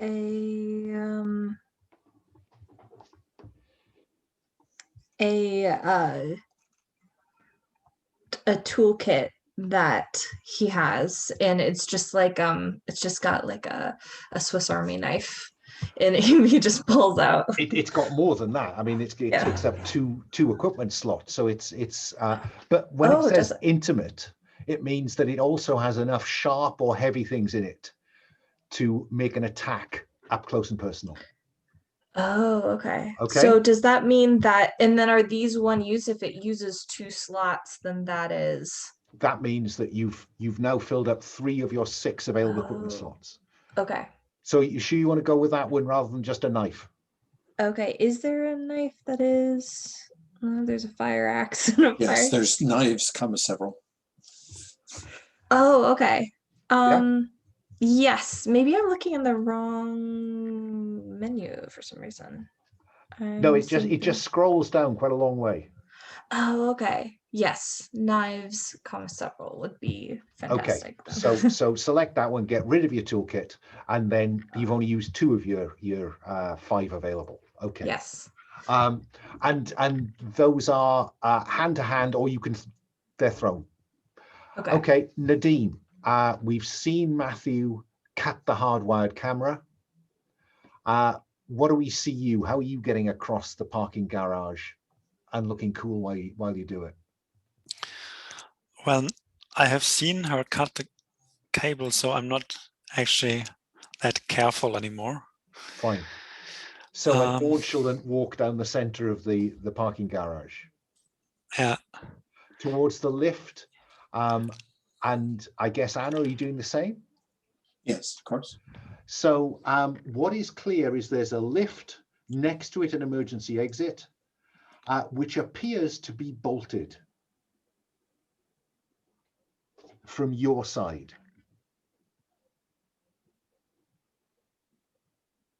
What are you going to do about that, Anna? From escaping. Or Nadine? So there were no stairs? There might be stairs behind the emergency exit. There might be stairs behind the emergency exit. Yeah. Okay, so I wonder if they will hear the lift coming, because it's usually beeping. I think somebody will probably notice if anybody's in the vicinity. Does the emergency exit, if you push the door open, is it going to set something off? That could also happen. That would be even worse, right? Well, that's why you need someone who can break into places, isn't it? Right. To do this safely. Yes. So I'm going to try. Yes, I'm going to. I think we should take the stairs if we're good with that. Okay. And I'm going to you... try to infiltrate without setting off any alarms or booby traps. Absolutely. So this is definitely a thing in which you have expertise. So you tell me whether you include your stress dice.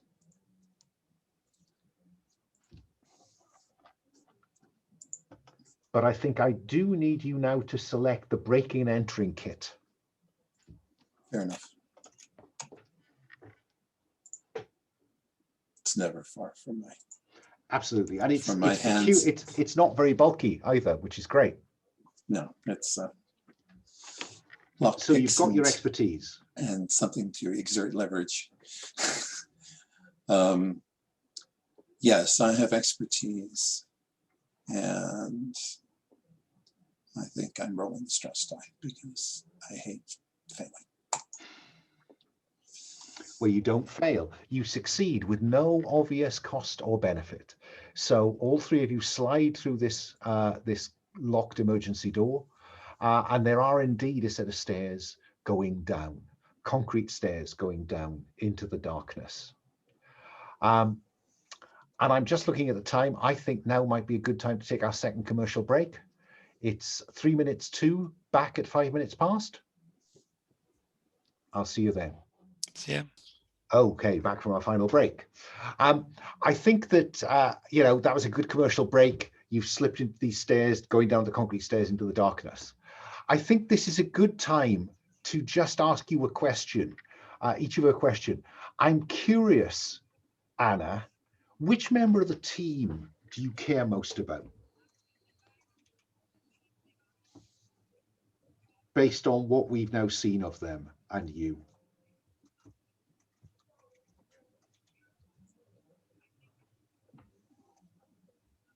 I would say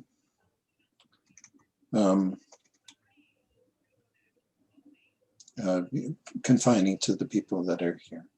I would say that that Anna finds more of a connection with Matthew. Okay. Matthew reminds Anna of Andre a little bit. Then just. I mean, he's such a chameleon. Matthew's such a chameleon. This is difficult to pin down, but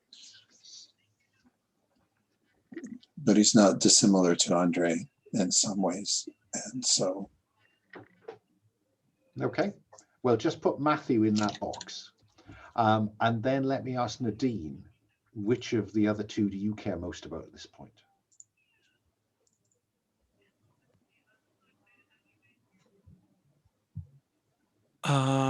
I think of those present, I care most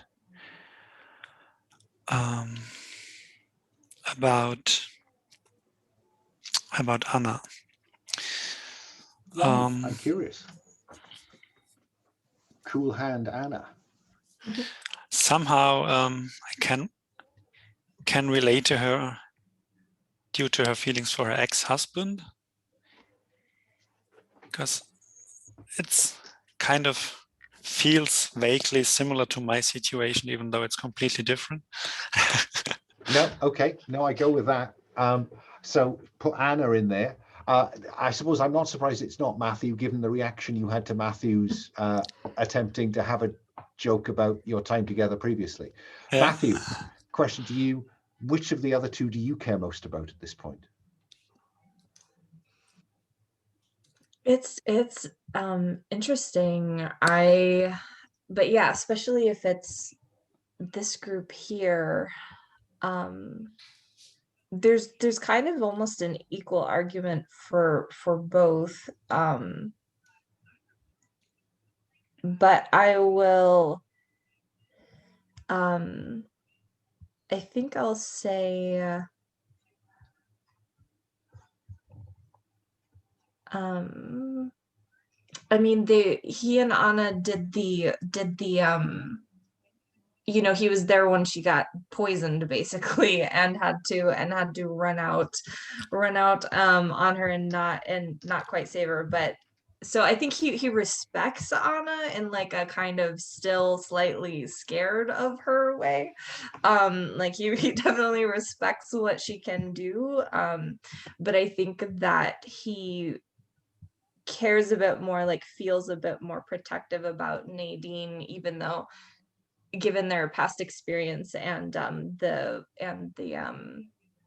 motive of what they're doing, like that she has such a close, you know, personal reason to be here. Okay, that's fine. Just in case it matters and some difficult choices need to be made. I'm assuming, Anna, you're at the front of the three of them because you got you in there. So when you get to the bottom of the stairs, there's you know, the other side of emergency door. This one is not secured any more than any emergency door is secured. Do you go through it? After a quick listen, yes. Okay. What's interesting about the other side of this door is that it's brightly fluorescent lit, white tiled walls, very, you know, sealed, you know, the way that those floors that kind of are laid to go up to make them easy to clean. So it gives every appearance almost of a hospital. You know, slaughterhouse. And easy to clean, yeah. And you have arrived next to this this kind of freight elevator. And you also notice, Anna, that it looks like there are rails in the floor that that something is almost wheeled out of that freight elevator. Yeah. And down a corridor. But you know, you've got some choices. You can follow those rails, or you can take the other route at right angles to those rails. What's your advice, Anna? The rails is going to take us presumably to where the ghouls, for lack of a better term, are kept. I'd like to visit that last. Okay. So the biggest concern right now is finding the security forces down here. Okay. Before they find us. We have to, because we need to preemptively strike them if we possibly can. Okay. So you're going to head down this away from the rails at right angles, and presumably the other two, are you going to follow or are you going to split? I'll follow, but before that, I want to seek relief from the horror. And how do you want to do that, Nadine? Did you bring the hip flask? No. I'm hesitating because these hospital vibes, they bring back memories, unpleasant memories of my relationship to my son Jonas. Because when he was young, he had a cardiac defect, and yeah, he was in the hospital. He had to be operated. So places like this, they give me the creeps, and they remind me of that event. If you say something new about your relationship with your anchor, so reduce stress by 1 and roll the central dice. Yeah.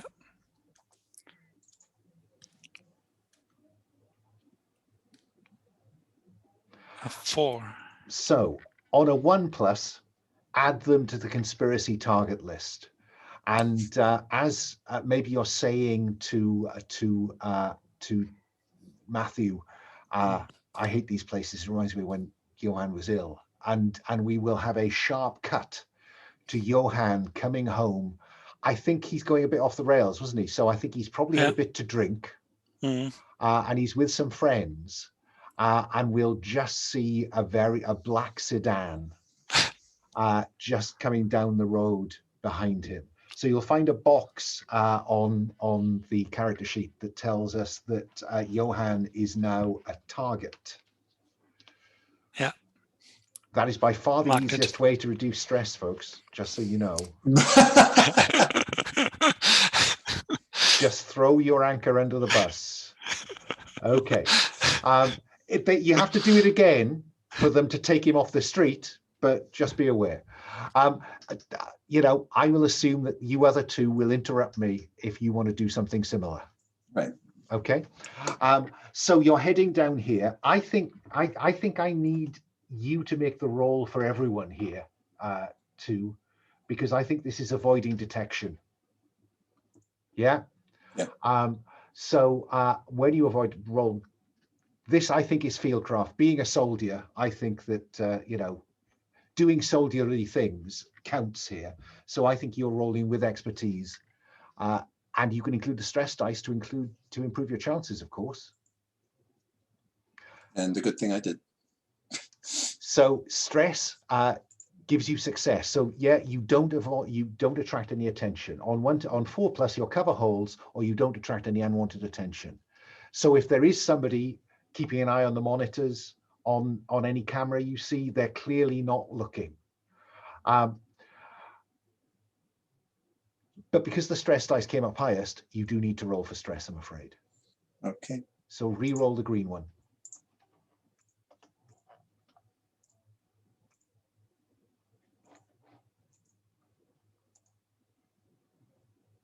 Oh my, yeah, that is above the current stress. Your stress goes up from 3 to 4. And I think that you will come to a kind of, it's a double door with a glass panel in it. And inside you can see what looks like a hospital ward. And on the opposite side, another double door, which looks like, it looks like a kind of cafeteria. And there are a number of people in that cafeteria. But it looks like they're just drinking coffee. While you're thinking about that, I'm going to go to Matthew.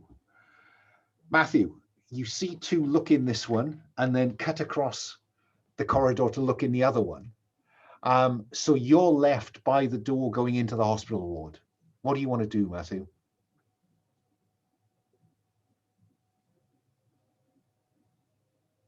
You are muted. We know that there's the cafeteria there. We don't know what's in the other. Cafeteria on one side, hospital Okay. ward on the other. Okay.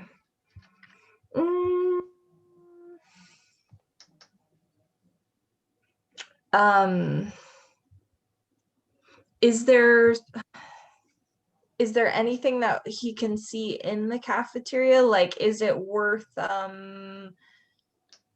trying to blend in there as somebody to get information for, like, we know that this is Matthew's gig. Yeah. But and of course, yeah, there is a white coat just draped over a trolley just there. Yeah. Okay. Which would help walking into the hospital ward, probably. So yeah, I think that he would probably grab the coat, slip it on, and kind of just wave, like, I'm just gonna duck in here, and open the door and just kind of stride in and do a little turnabout the room. Okay, I think that this is going to require you to avoid detection because you are medium loaded, so there's quite a lot of bulges underneath the white coat, conceivably. Yeah. Lots of experiments. Of course, yeah, and maybe, you know, maybe he's a bigger bloke than he looks. Yeah. But yeah, so you're going to avoid detection. You are using your disguise. You have expertise. Your expertise is available, isn't it? Yes, it is. Yes, it is. Oh, and so now is Nadine's. So you're rolling with expertise, but you can always include the stress dice, of course. I think we are going to do that just to make sure. As he's confidently walking in the room. Ooh, wow. Okay. Yeah, this goes brilliantly. And you can suggest the benefit to me if you want to. That what he finds as a result Well, of this, or either something about how well this goes, or maybe he ends up in conversation with someone who says, "Oh, you're new, aren't you? I mean, you tell me how this goes," because this went Yeah. brilliantly. Yes. I think that what it kind of makes it so brilliant is that he walks in and there's nobody particularly around, but there is like an open terminal with a lot of records up of these kind of experiments, and there's like a bed and some tools out, so he can kind of just walk through and either pocket anything that looks useful, but mainly I think this open computer terminal with Let me just clarify I've got this right around. Are you in the hospital ward or the cafeteria? hospital ward. Fine. Hospital Okay. ward, Yeah. Well, there's nobody in there because they're all having coffee. Oh, yes. And there is indeed a terminal, and I will allow you to discover that the terminal has details of, patient 1, serum A with a series of dates. Patient 2. What you haven't done yet is to look behind the kind of curtains around each of the beds. But there are records here of what looked like some kind of transfusion, some kind of treatment of a number of patients. Okay. But you rolled a 6, so you're going to have to roll for stress.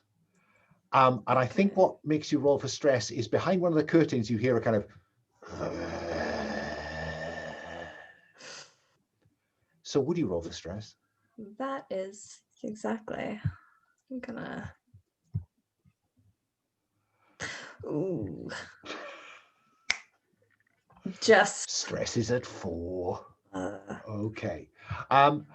Nadine, you've seen Matthew just pick up this white coat and breeze into the hospital ward, and you're kind of seeing this happening.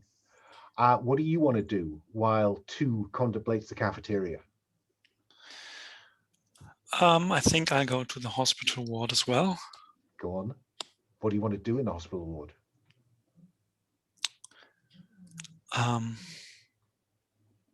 I guess I also discovered the terminal. Yeah. I'll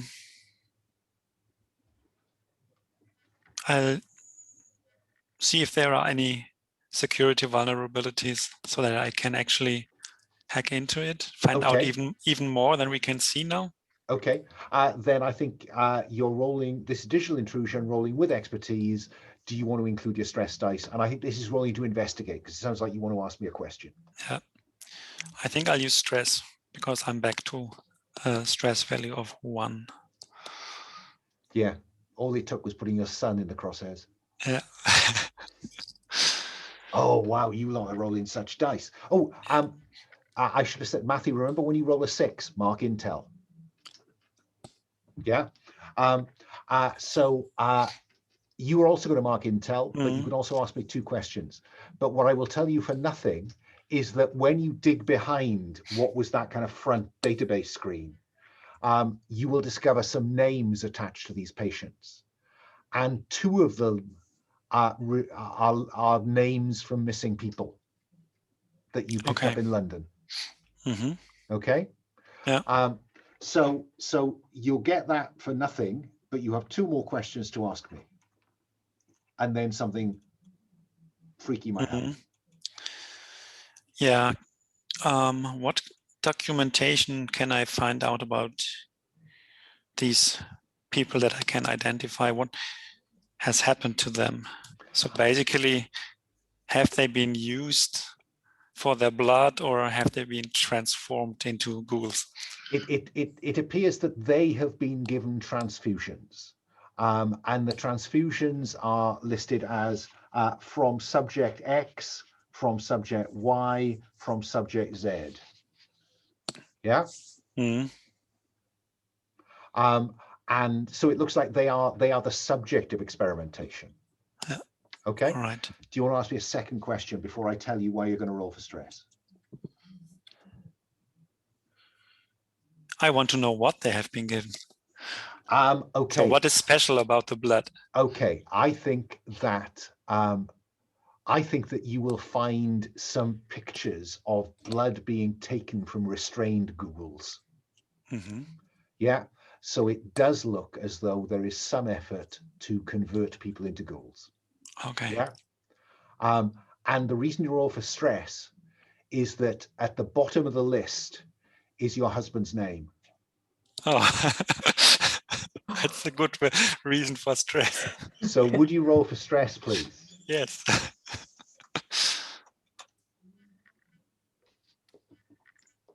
One. Oh, so I don't really care. no, not we thought you were going to crumble at that, but you really didn't. You hold it together. But it looks like he was a subject, you know, some time ago.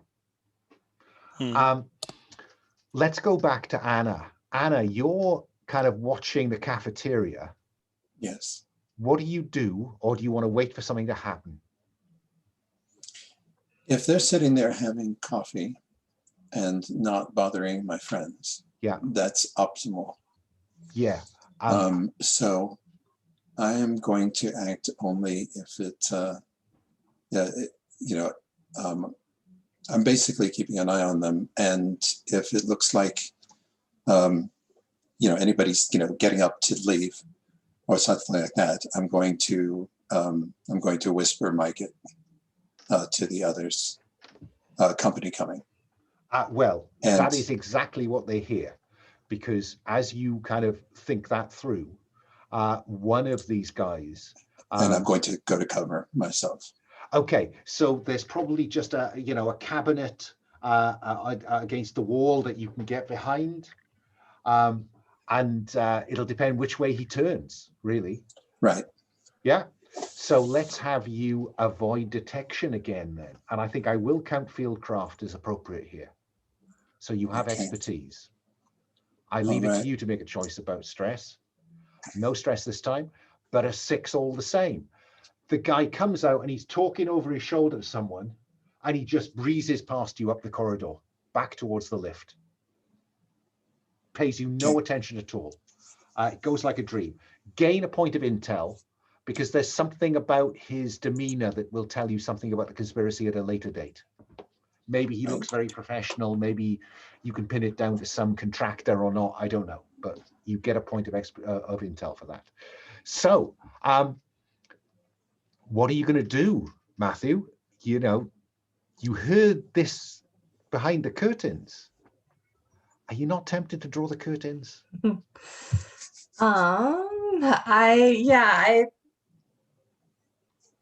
I think Matthew is regretting not grabbing a cup of coffee slightly, but I think that he would definitely.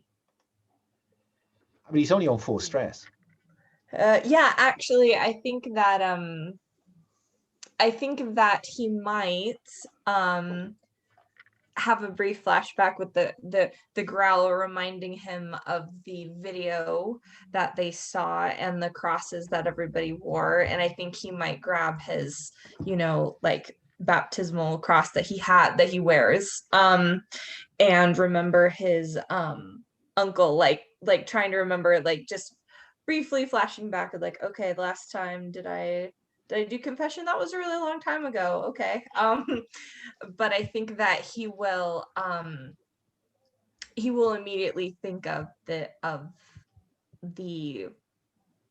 potential spiritual aspect of things happening, which would remind. And I guess it's a kind of Eastern Orthodox cross, just to make it novelly different. It has the little slanted at the bottom to represent the thief on the cross, I believe that is. And so with that, we see you draw the curtain. Yes. Would I roll for if remembering his uncle is a seek relief from the horror? Oh, of course it is. Yeah, reduce stress by 1, and roll a d6 to see whether your uncle ends up in the crosshairs. Hopefully, I haven't sold you out, Uncle Around. Well, he's got to end up in the crosshairs, isn't he? But yeah, it's automatic, isn't it? It's is it is it the middle or the middle dice? The middle dice. Dice that I roll. Okay. 5. So you don't get because if it rolled a 6, you'd gained a second Okay. point of stress back. But yes, would you tick the target box on your uncle, the Orthodox priest? Yeah. And I think probably we see him leaving his church with maybe a couple of nuns walking with him, Orthodox nuns, and just a slightly suspicious individual just observing them from across the street. Yeah? Yeah. That was That makes painless, wasn't sense. it? So here we are then. Yeah. You draw the curtain. And there's somebody, there's a person lying on this bed, and they're kind of facing away from you, but you notice that their hands, there are leather straps running underneath the blanket to where their arms are. And they've turned away from you, and as they turn back to you, and the face is vaguely human. It has an enlarged jaw. The eyes have shrunk to little piggy points. It has a grey-green skin, and you can see patches of hair are falling out. Would you roll for stress, please? Because you are seeing a half-transformed ghoul. Fantastic. It's not bad. Okay. Ghoul, who cares? But you notice as it looks at you, and it goes to try to move towards you, barring these teeth. You can see its teeth are beginning to have grown in this enlarged jaw.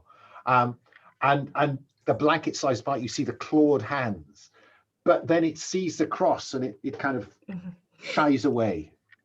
Okay. Okay? Yeah. I think, go on. yeah, Matthew is like he kind of starts back, but because he's pulled it out, it's there, and so he feels supported in this moment. I'm trying to think if the first reaction would be to do something, because it's being held, right? In there, so it's restrained. And as it struggles, you can see that it's restrained at wrists and ankles. Yeah. I'm trying to think if I need to, like, if I could take pictures or gather evidence of this somehow. Yeah, I think that would be the next next thing that he would be trying to do. Fine. So is there like a camera? Would I need to use gear, like camera? Your phone. I'm assuming okay. that you all have a phone that you can take a picture on. So don't worry about that. Anna, you've seen this guy go up the corridor back towards the lift and what you take to be the rails to wherever the ghouls are kept. Nobody else has come out of the cafeteria yet. Do you have any plans, or do I go to Nadine? No, I'm going to. I'm going to. He's my ticket into to where the ghouls are. So I'm going to mention this to the others, and I'm going to follow him. Okay, let's. It'll save some trouble. Okay, so what are you going to try and sneak up on him and just take him from behind? What are we intending here? Or are you just going ideally I'd like him to get into to get into the secure location. Okay. And then I will cheerfully try to do a takedown from behind. Okay, so you will see him go towards the lift and turn left, following the rails out of your sight. So I'm having you at that corner, just seeing what's happening. Right. Nadine, what about you?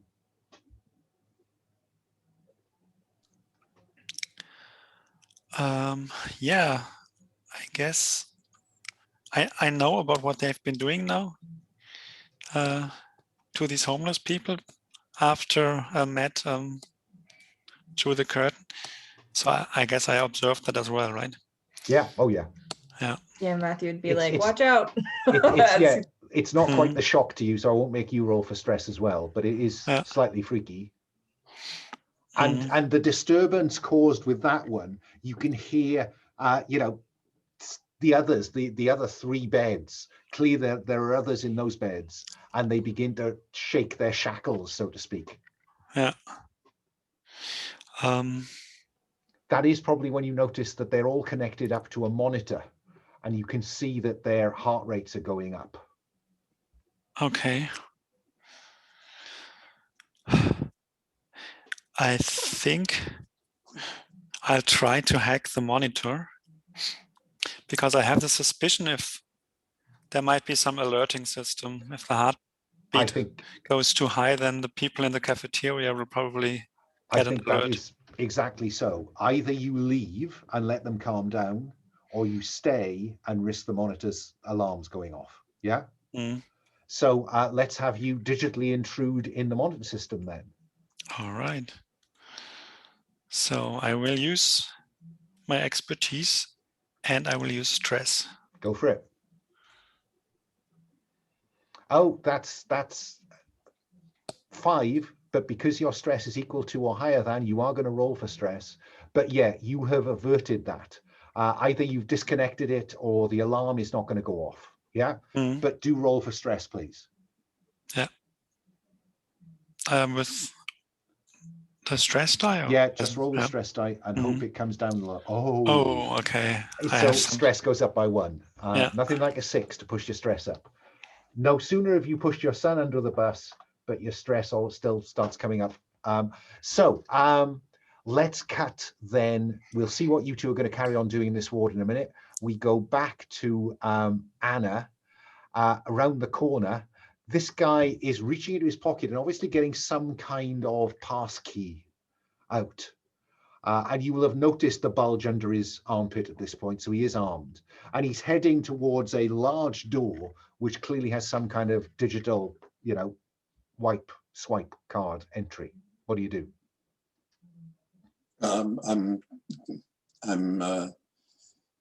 It's just got a swipe, or it's got a swipe and a keypad. It looks like it's got a swipe card. That's what he's just got out, and you see him kind of heading towards it.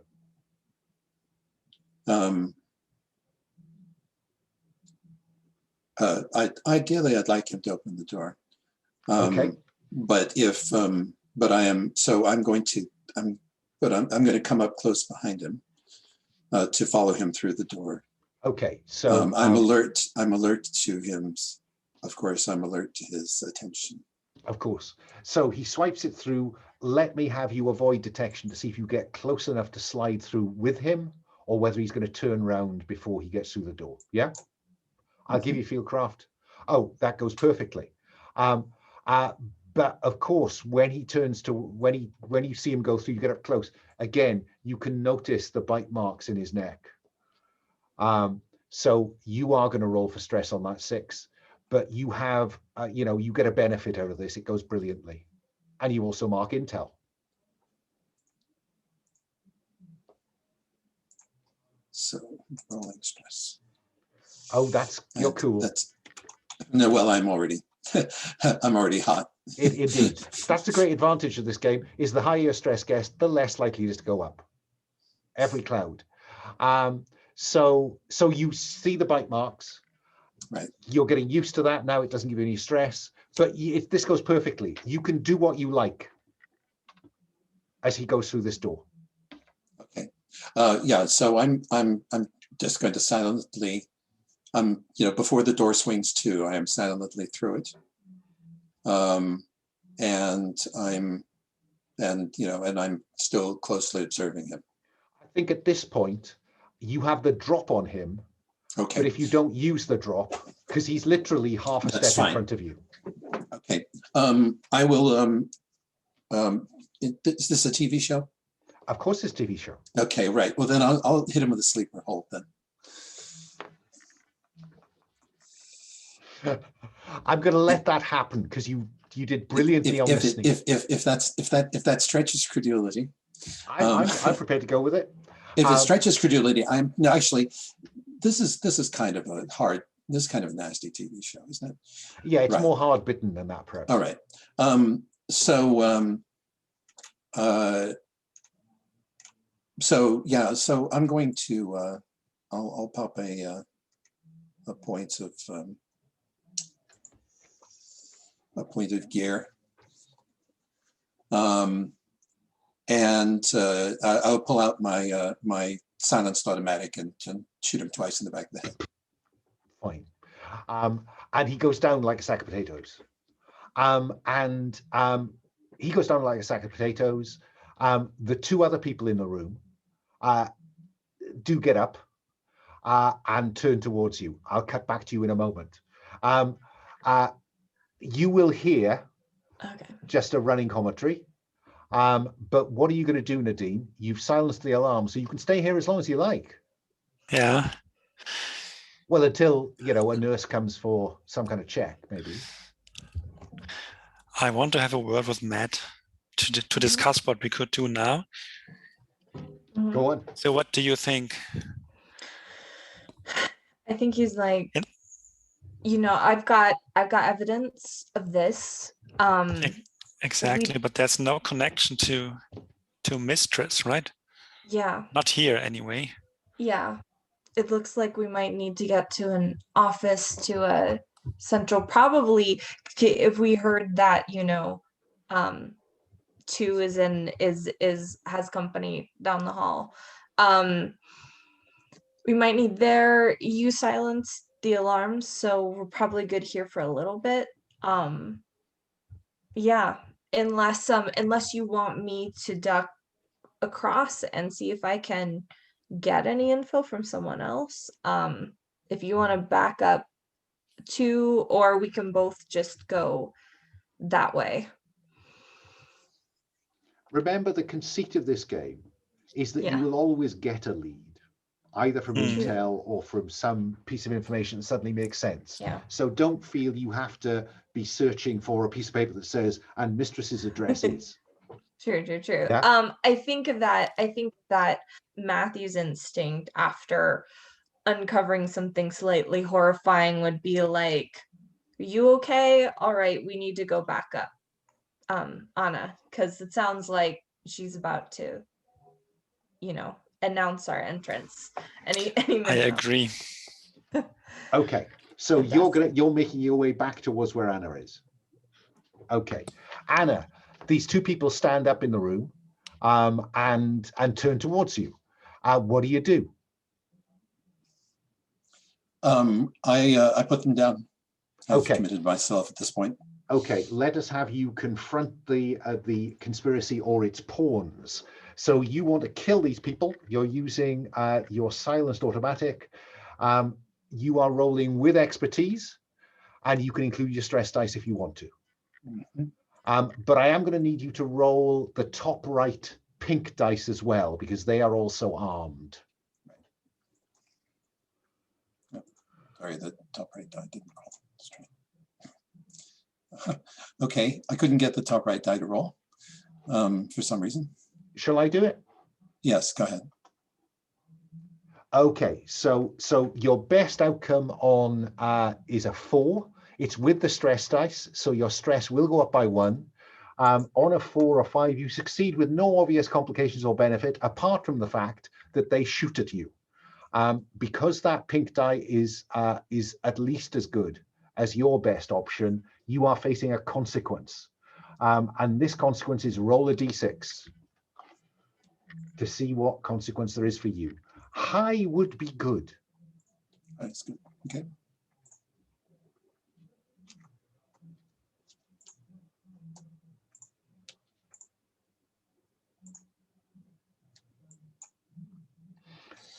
One to 3. The consequences are dire. Oh, sorry, no, these are leaders of mooks. So this is +2 on the dice. So that's a 5. 4 plus, you were lucky this time. It hurts, but you'll live. Yeah. Yep. So maybe there's a there's a bit of ricochet off a wall. But they're not using silenced weapons. So Nadine and Matthew will hear a couple of gunshots from the way you're heading. What do you do at that? Do you speed up, slow down, go the other way, head for the lift? I'd speed up. I think Matthew would speed up, and if he's not already in front, would step in front of Nadine. Okay, and on you go. So these two folks are now behind. You succeeded. You've taken one of them down, but you haven't taken the other one down, Anna. That one's jumped behind the desk they were sat at, and you can see there's a big red button on the wall that screams alarm. So what are you going to do, Anna? How far away is he? I mean, a matter of steps, but he's got a gun. Yeah. And cover.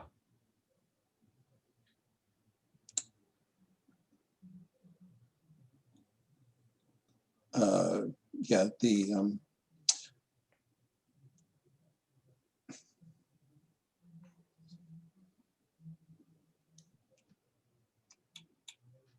sorry, I'm just looking at the equipment. So,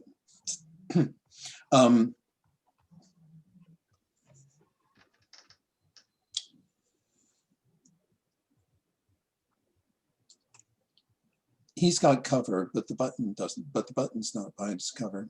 No, he would have to reveal himself to hit that button. Could shoot the button. No, that might set it off. I'm going to let him do that. So I'm going to sight him. And he's going to press the button and you're I'm going to shoot him. I'm going to sight him. Well, I'm going to try to, if I can't shoot him before he does it. Fine. If you succeed brilliantly, you'll get a benefit, obviously. So so let's have you confront the conspiracy or its pawns again with expertise. If I think he'd be able to press it too quickly, then I'm going to do something different. Well, to do it, you do it. You're citing him. Let's see how it goes. Okay. So with stress or without it, you don't need to roll the pink dice this time because he's worried about the button, not about shooting you. That goes, so you succeed. You don't succeed brilliantly. So he is going to fall on that alarm and lights begin to go off. And that is the point at which Nadine and Matthew arrive in the room. Yeah? And you can hear a kind of danger, danger, containment alert, containment alert, containment alert. What do you do, Matthew? Matthew's just like, okay, party started. I forget, is there something in the room that we could grab as a lead? Because I think he's fully ready to get out of here as soon as we can. Fine. I think certainly there's some stuff, there's some folders, a box file on that table. Yeah? Okay, yeah. And just then, so you go straight for that. Nadine, you know those rails that came from the lift? They came into this room and they turn a right angle to that wall there. Are you interested in that wall there? Yeah. Because there are two ghouls throwing themselves against some bars there. Okay. What do you do? I'll use my taser to try to harm them. Okay, well, you will deter them with that. So by all means, confront the conspiracy and its pawns. You have, you've got small arms, so that counts. So you're rolling with expertise. Will you include your stress dice? Yes. Go for it. They're on the other side of the bars. They can't get you yet. Oh, wow, a pair of sixes. Sadly, one of the sixes is the stress dice. So would you increase your stress by 1? Yes. Because they're fucking ghouls. Exactly. But, one taser hits it and it kind of leaps back against the far wall. Let me go back round to Anna. What about you, Anna? Your finely tuned assassin's ears can pick up footfalls back the way you've come.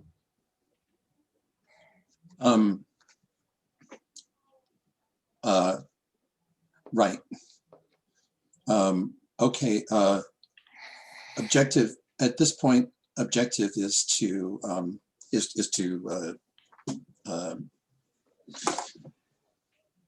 damage this area as much as we possibly can, and then get out.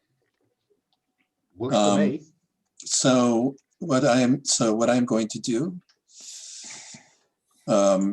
as preparatory towards that, is I'm going to get my cat out of the way of the monitor.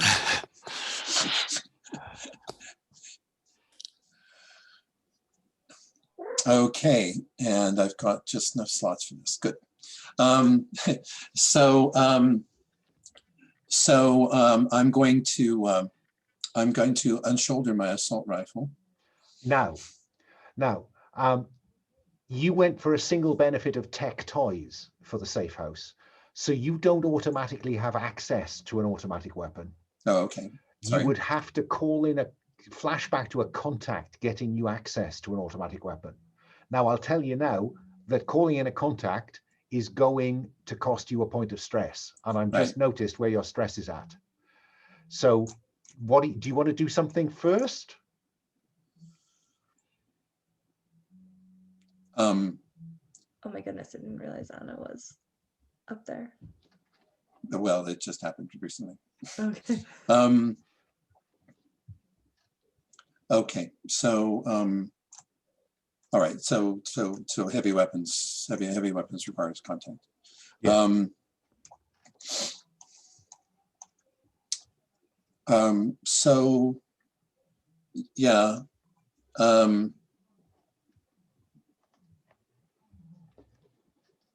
The way to stay in the game here is to seek relief and then flashback to call on a contact. Yes, so that's what I'm going to do. Okay. And Anna goes, fuck these things. And she empties her pistol into the gold cage. Is this beat someone up? Yeah, this is beat someone up. You're going to have to get in the cage to beat someone up. Shooting someone is not venting stress. Even if it's unnecessary. Okay. I'm not going to get in the cage with the ghoul. I think that's. You can yell at us for being late. You can bully or shame another PC. Yeah, absolutely. You could blow an equipment slot to have some drugs for seek relief from the horror. Or feel free if you need a flashback scene of anything. All right, let's see.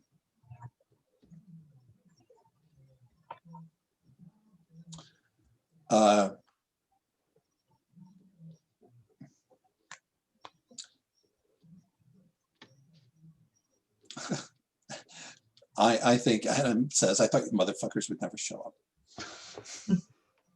up. Okay, I'm going to make, I think I'm going to make Nadine the focus of that, because you care most about Matthew. Right. So so you target Nadine with this. So reduce stress by 1 and then roll a d6. See what the consequence is.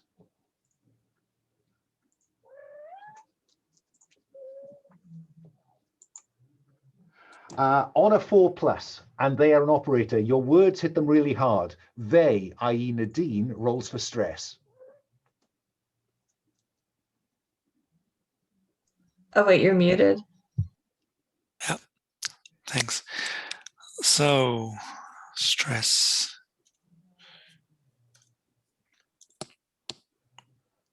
Did I roll? Yeah, it did, I'm afraid. Yeah, it did. Still a 6. It's still a 6. Yeah. What a bitch. It goes up by 1. So yeah, that made you feel much better, Anna. Yeah. And your stress is, you've now got a slot for stress. Do you want to spend that to call on a contact? I do. Okay. Well, all you have to do is to give them a name and define their expertise. They're not yet blown, so I'll remove that tick. You just go down and select which kind of contact they are.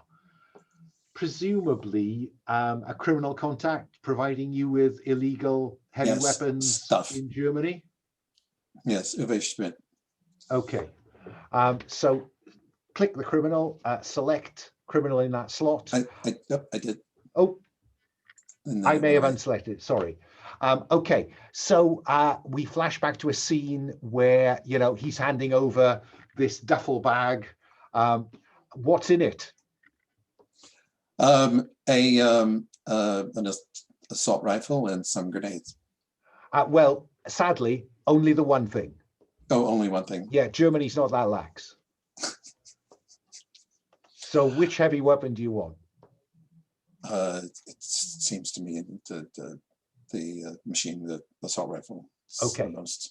Okay. Select an assault rifle. Mark up your because what you've used 2, and another 2. Okay, plenty. So I see you located at the door. Right. Right. Waiting for people to come around the corner. Lying prone at the door. You know, flick the bipod on the rifle and get ready to give these people a nasty surprise. Fine. So go for it. Confront these evil pawns, because 3 or 4 are coming around the corner. Include stress if you want to. It's not a heavy weapon. It's an area effect weapon, so you could cover more than one of them if you do well enough. Yes, that's the idea.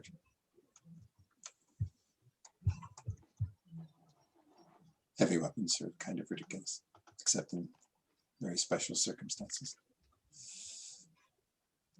Oh, and I have to mark that stress back.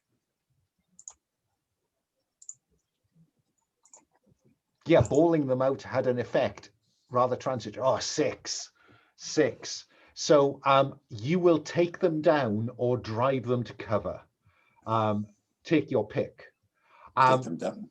Yeah, but because you rolled a 6, you have to roll for stress. You are walking the sharp edge to... Oh no, wait, you're rolling for stress? This could be it. Oh no. But it's not. Cool hand 2 rolls a 1 on the stress dice. Cool as a cucumber. They are driven away with this on a 6. Everyone sighs with relief. But the thing that made you roll for stress there, Anna, was that you noticed that you didn't notice because your focus was on the guy. Halfway up the corridor between you and the lift is a big button that says, "Do not press." And you think it controls the gate on the ghouls. Just thought I'd let you know that. Nadine, what are you going to do? It looks like 2 has cleared the corridor. So in theory, the lift is right ahead of you up this corridor. You can't be entirely certain whether there's ever anybody out of sight around that corner towards the cafeteria. No, the ghouls aren't in the lift. The ghouls are in the room with you. Or they're behind those bars in the room with you. And that button, 2 is convinced will open those gates. Okay? Yeah. So Nadine, do you want to stay in here with the ghouls behind the gate, or do you want to run for the lift, or what? I get out my drone. Oh yes, it's time to pull the drone out.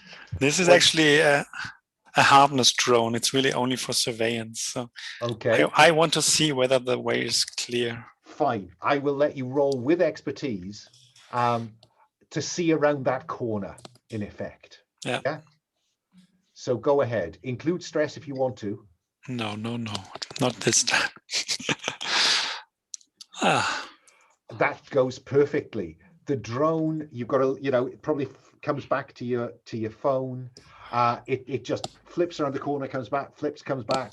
And you can see that there are a couple of people, but they've backed some way down towards that cabinet where 2 took cover. And it looks like they're on their phones. So the clock is running, I think, before reinforcements arrive. What's your advice, Nadine? Let's rush. For the lift? Yeah, rush for the lift. Do I need to mark my equipment for the drones? You do. I think probably the drone kit should take up 2. I'm not sure if I added a drone kit. Let's see. I keep thinking of things to add to that list. If not, I will just choose something else with 2 slots. Fine. fine.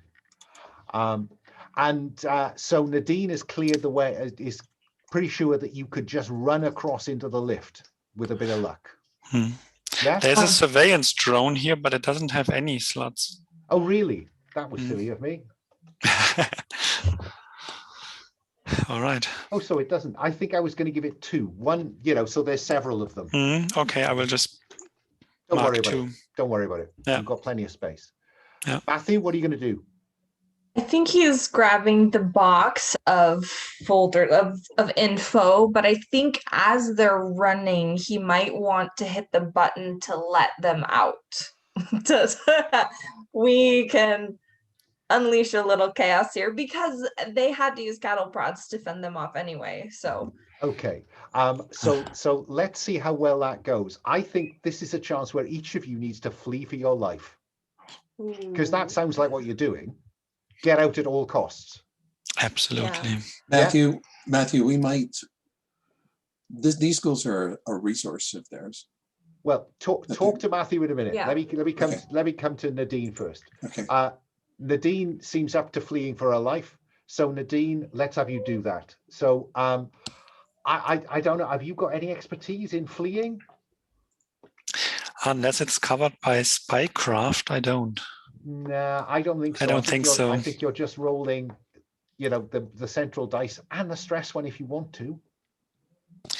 Yeah, What could go wrong? This time I think I need the stress die. Go for it. I mean, you've all been rolling 6s all evening.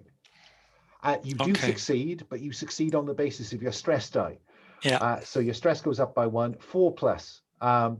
You get away without any complications. Yeah. So you just go across, you pound into the back of this lift, and maybe there's some shots going past behind you. I guess, Matthew, that 2 sees you focused on the button as you're running towards it. This is a chance to shout something at Matthew. Anna, what do you shout? Wait. Okay. Do you wait? Yeah, I think if Anna says wait, Matthew's gonna be like, yeah. They went to a lot of time and trouble to get these ghouls here. I think we do more damage to them by killing the ghouls. Okay. These are a resource of theirs. Yeah. I think we can hurt them by taking them out. You haven't got time for a long conversation here. Remember, Okay. you're on the clock for reinforcements. Do you have like a grenade that you ask me to throw in there, or do you want me to throw a grenade in there, or? No grenades. However, I have an automatic weapon and they're in the cage. Okay. Yeah. So this sounds like you, Matthew, flee for your life to get into that lift. Yeah. And then depending on how well the doing something else that Anna's about to do will depend on whether there's a delay before she gets to the lift. So let's start with Matthew fleeing for their lives. I think he pauses and he looks at Anna and is like, "We've got to stop leaving you behind." I think he's not enthused about doing this. But if she's very intently like get, then he'll get. So I don't think you have any particular expertise in this, Matthew. So it's just a question of whether you put the stress dice in there or not. Let's see. Oh boy. Yeah. Well, I think I will. Yeah, I guess with authority, your expertise is not running away from. That's kind of the opposite. So I will include stress dice. Your stress is only 3 at the minute. Ooh. It's terrible at running away. You're really bad at running away, because the outcome on a 3 is you escape, but the GM will tell you what or who you must sacrifice or leave behind. Now, I'm not going to make that 2. I am going to make it the box file of information. That's so important. Okay. The only way that you can roll again in this game is if you can think of a way to have called on a contact that means that this is going to go better than you thought it was going to go. You get a re-roll. Yeah. I'm trying to think of if there is a contact he could have, knowing that they were going to go and be looking for documentation, if he had a contact who had some kind of like camera or way he could have snapped pictures of or grabbed pieces of the information so he can leave the box while he's running. Fine. That will cost you a stress. Okay. Yeah. Yeah, this is the whole point of the mission, so this makes sense. Kind of is. And I guess you know, take your pick. Librarian, they can tell you about weird shit. Yeah. We'll invent the details for that because I'm conscious of the time. I don't want to keep you too long over. We'll fill in the details of that librarian next time. But the cost of that stress negates the effect. I'm going to give you the information. This leaves us simply with Anna and the Ghouls as Matthew pounds into the back of the lift, and Nadine is kind of shouting, "Where the fuck is Anna?" You know, you've seen Anna turn around and go back into the ghoul room. Well, I don't think I'd left, but she I think I loves said to stand. What do you do, Anna? I'm going to carefully shoot the ghouls in the head. Okay, so if this goes well, it goes really well. Otherwise, I might make life difficult for a lot of you getting out. And then, okay. Okay, so go ahead. You certainly have expertise in this. I'm loath to say, do you want to include your stress dice? I'm not going to include the stress dice. I'm on the edge too much as it is. And that's an ordinary success, which in the current circumstances is probably vanilla enough. So careful aim shot, bang, bang. And then we see you disappearing away from the building, I think, in the getaway car you stashed outside. I'm not going to make life difficult for you getting out. Well, that was a bit hairy. All three of you are on 5 stress. Yes. Holy mother of God. Let's do the end of session. Did the team achieve the stated objective of the operation? Yes. Yes. Did the team neutralize a significant member of the conspiracy or one of its freak assets? Yes. So you didn't put a vamp down. So you're going to get, heat is going to drop by 2, which takes you back to the top of the suspicious. That does mean I can still go after your anchors next time. And then the other point is you all reduce stress by 1. Oh. Holy mother of God. What a relief. But you did pick up a lot of intel that will make life very easy, I'm sure, for your next trip out. Yes. Because I think next time we're in Bucharest in Romania. I'm gonna stop the recording there because I'm exhausted.